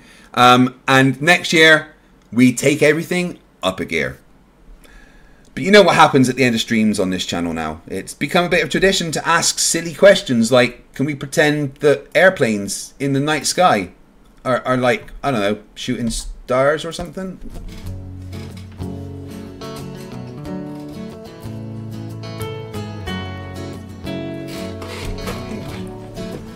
Can we pretend that airplanes in the night sky are like shooting stars? Should be wishing for a brain right now, brain right now, brain right now. Good morning. These words come with a storm warning. Better batten down the hatches, grab some matches and brace yourself for a long day of misery. YouTube has given me the power to reach up into the sky and show you all that we live on the ball. I bring you science that's comprehensible. Your view is indefensible. You're reprehensible. No one is sensible. When I was young, I never thought I would be here to see this. A pile of random nonsense dressed up as bullshit. Your ignorance will be the death of us all, like running head first full speed into a wall. You could always read a book, buy a telescope, set it up and take a photo of the moon, or just be a buffoon. I send you in a balloon up to the stratosphere on page 3. You're a few fries short of a happy meal. You're dumber than a box of hair. The wheel's spinning but the hamster's dead, and you're as smart as bait. You forgot to pay your brain bill. You're missing a few buttons on the remote control. 24 cents short of a quarter. You're surfing in Nebraska. You're as bright as Alaska in December, and you fell out of your family tree. You don't have all the cornflakes in one box. You got an IQ of 2 and it takes 3 to grunt. The elevator doesn't go all the way up, and there's a vacancy on the top floor. Your antenna doesn't pick up all the channels.